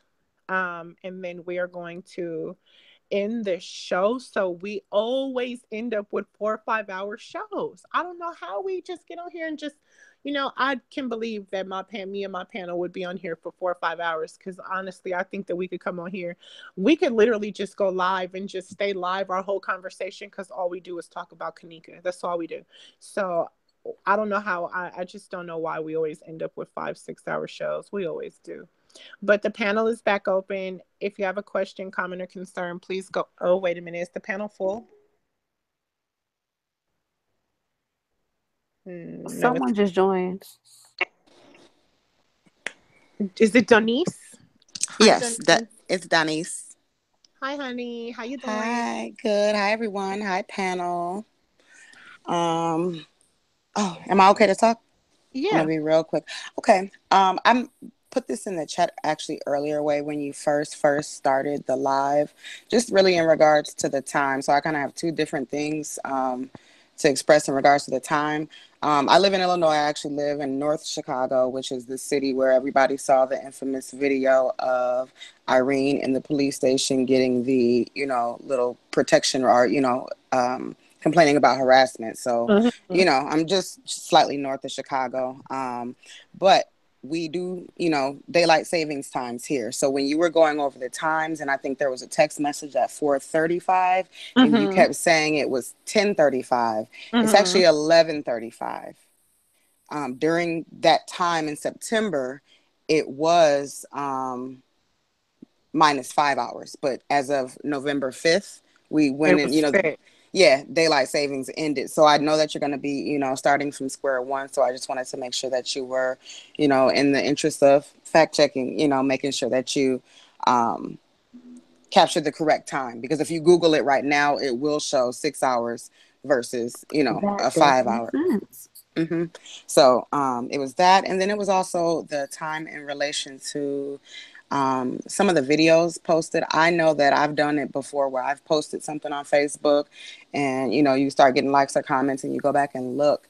And sometimes I use my browser, sometimes I use my app. I've noticed Mhm. a time difference where my browser might say 1 hour ago, but in my app, Mhm. it might say 2 hours ago.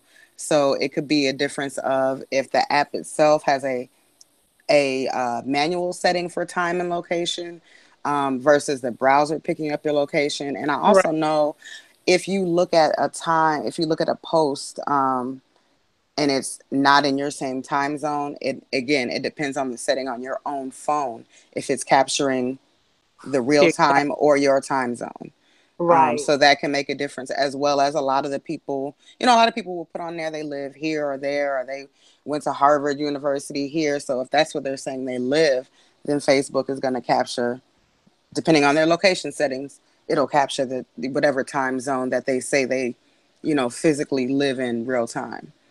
So that could be a reason why you're seeing a variation.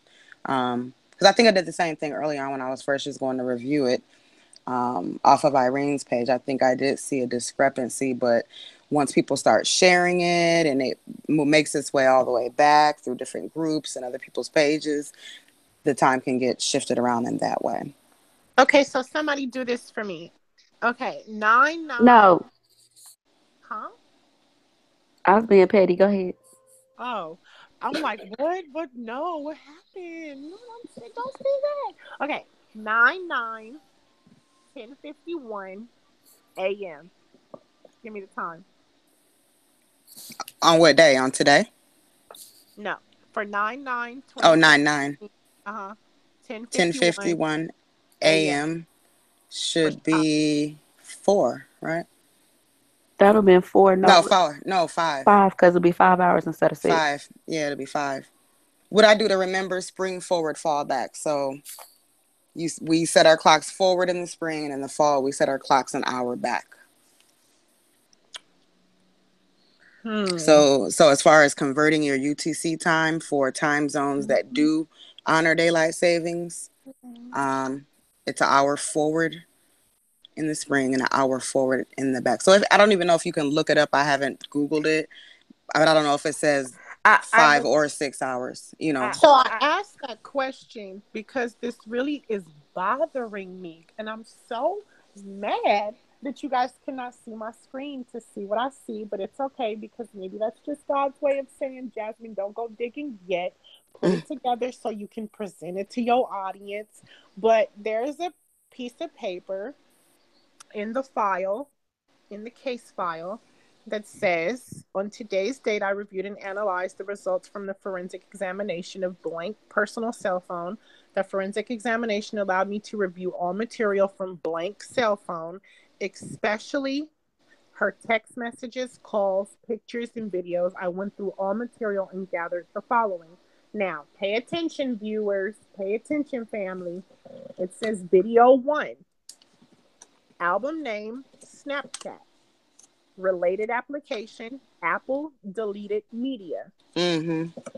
File name, and it has the file name, type MP4, has the file size, it has the path, it says modified 9/9/2017 at 10:53 a.m. UTC device. Status changed 9/9/2017 10:51 a.m. UTC device. Created 9/9/2017, 10:51 a.m. UTC device. That would mean, and it says, let me keep going. It says, in this particular video, it appears it is blank complete Snapchat story posted to her account, and it is 4 minutes and 17 seconds long. In the video, there are clips of blank inside a vehicle and appears to be going to the hotel party inside a vehicle with blank and blank. The video cuts to a clip of blank in the bathroom displaying a bottle of Hennessy. The video also shows a clip of blank in the bathroom of the hotel with Kenneka. Blank is holding a plastic cup with a dark colored liquid in it consistent to color of Hennessy. The video then shows a clip of Kenneka inside the hotel room, sitting down with the plastic cup in her hand, similar to the cup blank was holding and using to consume the dark colored liquor. There's also another clip of Kenneka sitting down in the hotel room, drinking from a plastic cup. During this time, everyone appears to be singing and dancing, and it appears to be no problems at all within the hotel room. But it says created 9/9/2017, 10:51 a.m. UTC time. You got to know what time. You have to know what time, or you have to know the location that her Snapchat is set at, though. A lot of people on Snapchat, it's people that some people keep their location private, but if for whatever reason she doesn't have her Snapchat location actually set to, the Chicago time zone, then that could throw it. That could easily throw it. I can do that on my computer right now. I can go to my computer and switch the time zone, and it's going to show me that files were created on totally different times. But I don't think it has anything to do with Snapchat. I think it has to do with the device location because the records came directly from the provider. Well, the device then, in that case. Same thing as I was saying with whatever application. So you can set a certain time on your phone. If it's an iPhone, you would think it would just, be as updated, but you can still turn those permissions off. You can still tell it not to capture real time, real space. Mm-hmm. I could say I was in New York right now if I wanted to. Yeah, and checking at the Empire. Yeah, the only way, and not even the only way to be to tell just, for sure is to go by where it hit the cell tower. That would be the only way to tell for sure. I don't think the police did that deep of a search. Of course they didn't. Denise, yes. is Chicago Central Time? Yes. Mm-hmm. Okay. Yeah. Well, so I'm gonna have to fact check that because I'm a Snapchat fanatic, and set your are you mountain time? Set your location all the way to the East Coast, and then do some snaps, and then see if you can look at the data just in your phone as far as created, or maybe even upload it to your computer so it's going to capture created, modified, added, and all of that, and see if you see that same difference. Well, how do you change your location for your phone? What type of phone do you have? An iPhone. In your settings. Yeah, you can go to your settings. You can go to your settings. Let me see. Y'all keep talking. I'll be back. But I did have one more thing to say, just in regards to more of kind of an opinion and something I thought that was fishy when it comes to the guys. I didn't hear anybody really touch on the fact that Pease was like, he kind of did it like as a matter of fact, like, oh, and another thing, when he talked about before they got ready to leave and he came back inside to go up to the room because he forgot something. His explanation as he went in the room because he forgot something, came back out the room, heard a noise, then I turned like this, and there was a security guard just out of nowhere walking away. Like that. That's the exact narrative. That didn't really gel to me that way. He made it seem like the security guard was lingering on the 9th floor by the room and popped out of the blue. Right. It's like they were painting a narrative. They were like painting a narrative the whole time, to sort of like have people to focus on the hotel and the security guard. And, they even brought up organ harvesting, which, was, really stupid. Denise, I want to ask you a question only because you brought up the time thing, and this kind of goes back to it. I don't know, maybe hold on. Maybe the panel just hello? Yep, I'm here. Can you hear me? Okay, yeah. Maybe the panel could help me, but I'm pretty sure that I mean I understand what you're saying about the Snapchat being set at a different time, but I think that all of the text messages and everything, and maybe the panel could help me with this, between all of the friends was around the same time.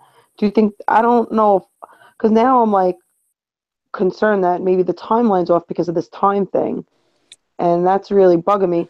But I think that all of their text messages were around the same time, so I think it's safe to say that it's Chicago. But I think maybe we were an hour off because of the daylight savings thing. Well, the hour off, I can, that I know. But as far as the Snapchat, when Jasmine was saying it was at 5 something, or it was showing 10 a.m. UTC time, which would have put it around 5. I don't know. I don't use Snapchat. So when it says created at, I don't know if created means it was uploaded. Because if it's uploaded, then because it sounds like they were all within the same couple of minutes. So you've got the physical capturing it. So is there a capture time, a created time, a modified time, and then an added time, that I don't know. And I haven't really seen the case files. I come here to, get all the lowdown that way. But I'm not familiar with Snapchat. So I wouldn't, and even on the, going into the phone, seeing it from the inside out, I wouldn't even know how it would look to translate as far as how, we're all what tripping order, on how do that they created thing. Yeah, so Yeah, it we're could all be, tripping on that created thing. it could be simply that created means when you upload it, as opposed to Well, when you capture it.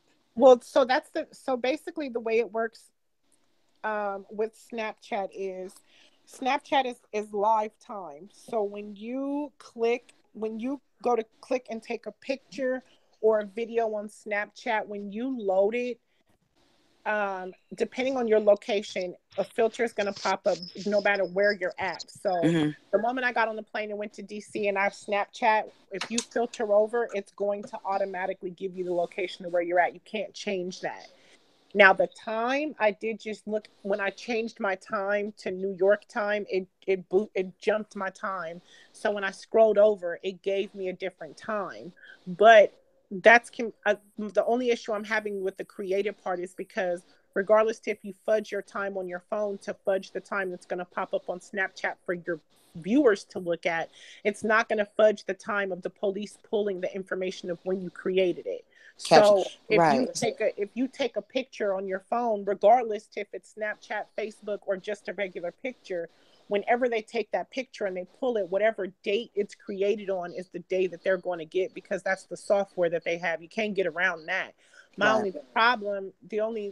And then there's a way where I can take a video now and not put it on Snapchat, and I can wait a week and put it on Snapchat. At the top of Snapchat, it's going to notify people and let them know that this video was done a week ago.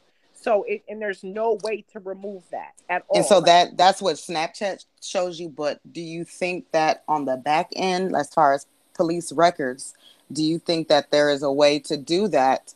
And the police won't say, "Oh, you took this, at 11:45, but you didn't put it up until 5." Like, can they see it as far as on the files when it comes out? Because I keep hearing created, but I've seen my friend do the same thing, do a Snapchat, and then she's like, "Oh, I'll post it later. I got to find a filter or whatever."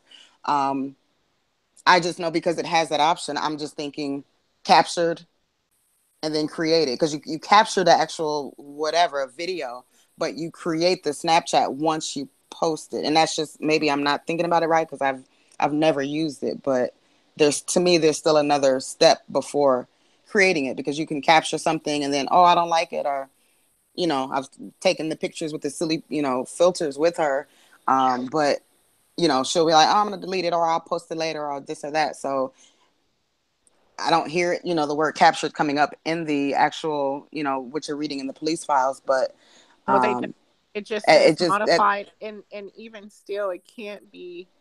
I don't know, because I'm gonna tell you what I will do is I'm gonna call down there, and it's a public record.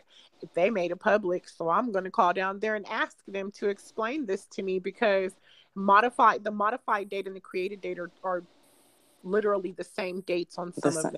Yeah. So And so what it Carissa was, it can't be when these times cannot be they can be altered. identified the time that they created the video. Okay. Yeah. Which So is what Carissa bothering me was because saying, there's nothing in the file that shows where they investigated the specific times. It's like they just let people tell them, oh, this is when the video was done, and that's when they went off of. Right. So, okay. Okay.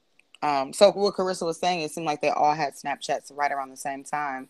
So if it looks like that for one of the devices, it should be kind of within that same time frame for everybody else. Well, no, not really, because No, I was saying in regards to the text messages. The text messages match. Yeah, the text messages, there's no problem with the text messages. Oh, okay. No, with the text messages, I was just making sure that you guys knew to go 6 hours off of UTC. Well, yeah. Okay, so and that starts in the spring, and it would have run all the way as of November 5th. It moved to. I'm sorry. As of November 5th, it moved to 6 hours. Yeah, and in September, it was 5 hours. Mm-hmm. So, and that was the one thing I wanted to find out from you, Jasmine. I don't know the date that the case files came out, and I don't know how you're capturing, and if you are still, as of November 8th, if you were still, collecting data and keeping your records and doing your files and everything. So I'm just thinking, and I know you have a whole team. Everybody's, kind of putting a hand in and getting all this information compiled. But I just wanted to make sure that any work that you did on the case past November 5th, if you're using Google to double check the time, or even if you're just thinking in your head 5 hours, that stays, that you're not, now that it's, we're on our way to December, that you're not gonna look at a time of a text or whatever and then Google, okay, how many, boom, and then use that time, because it's gonna be an hour off. I just want to make sure that because and I'm glad you mentioned that, because on the log for the key thing, they said something about DST, and I was like, what is that? Is that daylight savings time? And so the key log for the rooms, if you look at it, it says something about DSTF, and so when I went and looked it up, that's when I discovered what Denise was saying, because when I looked at, because it said when I was trying to figure out times, and then I said, oh, that's right, it's daylight savings time now. So anything, if you use it, like if you try to use the conversion now and put the time in, then it will be an hour off. And I discovered that, and I was like, oh, that's what that DST means, because we fell back an hour, so you have to do 6 hours. So I was trying to figure out the times and what they were. I kind of glanced at it. Then I was like, this is making my head hurt. When I'm rational, I'll go back and look at it and make time of it, because I was looking to see if you look on the card, the key card log, it'll say something about DST and UTC, and you have to convert it. Yeah, it says that on there. So probably at this point, if you were to look at a log from yesterday, the DST probably would not be there, because how they say it, daylight savings would have ended on November 5th. And then it'll start again in the spring. And so as long as, as everything, pertaining to this case should be that 5 hour, that -5. Right. Regardless of if you look up, don't use a real-time conversion, just use your fingers and toes, or whatever else you have to do. Just know that it is 5 hours, because to me that makes a big difference. It's like a small little minute thing, and I've lived in the Midwest my whole life, and so I'm so used to spring forward, fall back, yay, we got an extra hour, which is the big thing about it. But it's pretty vital. And the 11:30 thing would make sense, because that's the time. The 11:35 would make sense, because that's the time, around the time she supposedly left her mom's house too. So up around it, so that's I think good what catch. was throwing people off about Irene, Brianna's text message was they're not understanding the UTC time. So they're looking at it and they're thinking that the time that's on there is the exact time that the It's text real time. Yeah. right. So we're just, so basically, good topic, because it's just basically, there's a lot of people who are digging into the case, and we don't want to see anybody 10 steps behind, and your whole investigation is thrown off because you're thinking that the text message was sent at 4:35, when at 4:35 p.m. when it was really sent, a completely different day at a different time. But if people don't understand that, then their time frames that they get are going to be off. Because I think originally when we first started looking into it, I was doing a show and somebody had brought the time up, and I was like, no, that's just UTC. And they were like, I don't know what that is. And yeah, well, Yeah. when you see those abbreviations next to the time, just Google it and it'll tell you what it stands for and how many hours to remove. So yeah. So for people definitely with UTC, but more uniquely because daylight savings has now ended.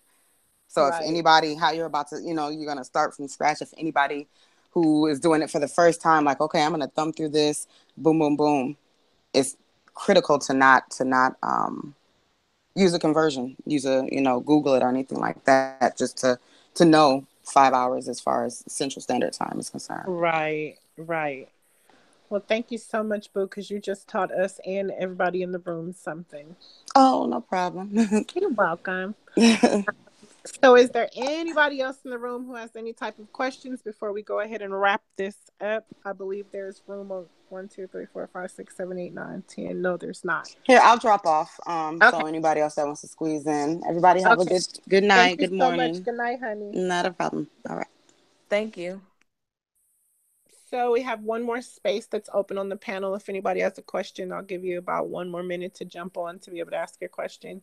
If not, like I said, what we will be doing is we'll be going all the way back to the beginning.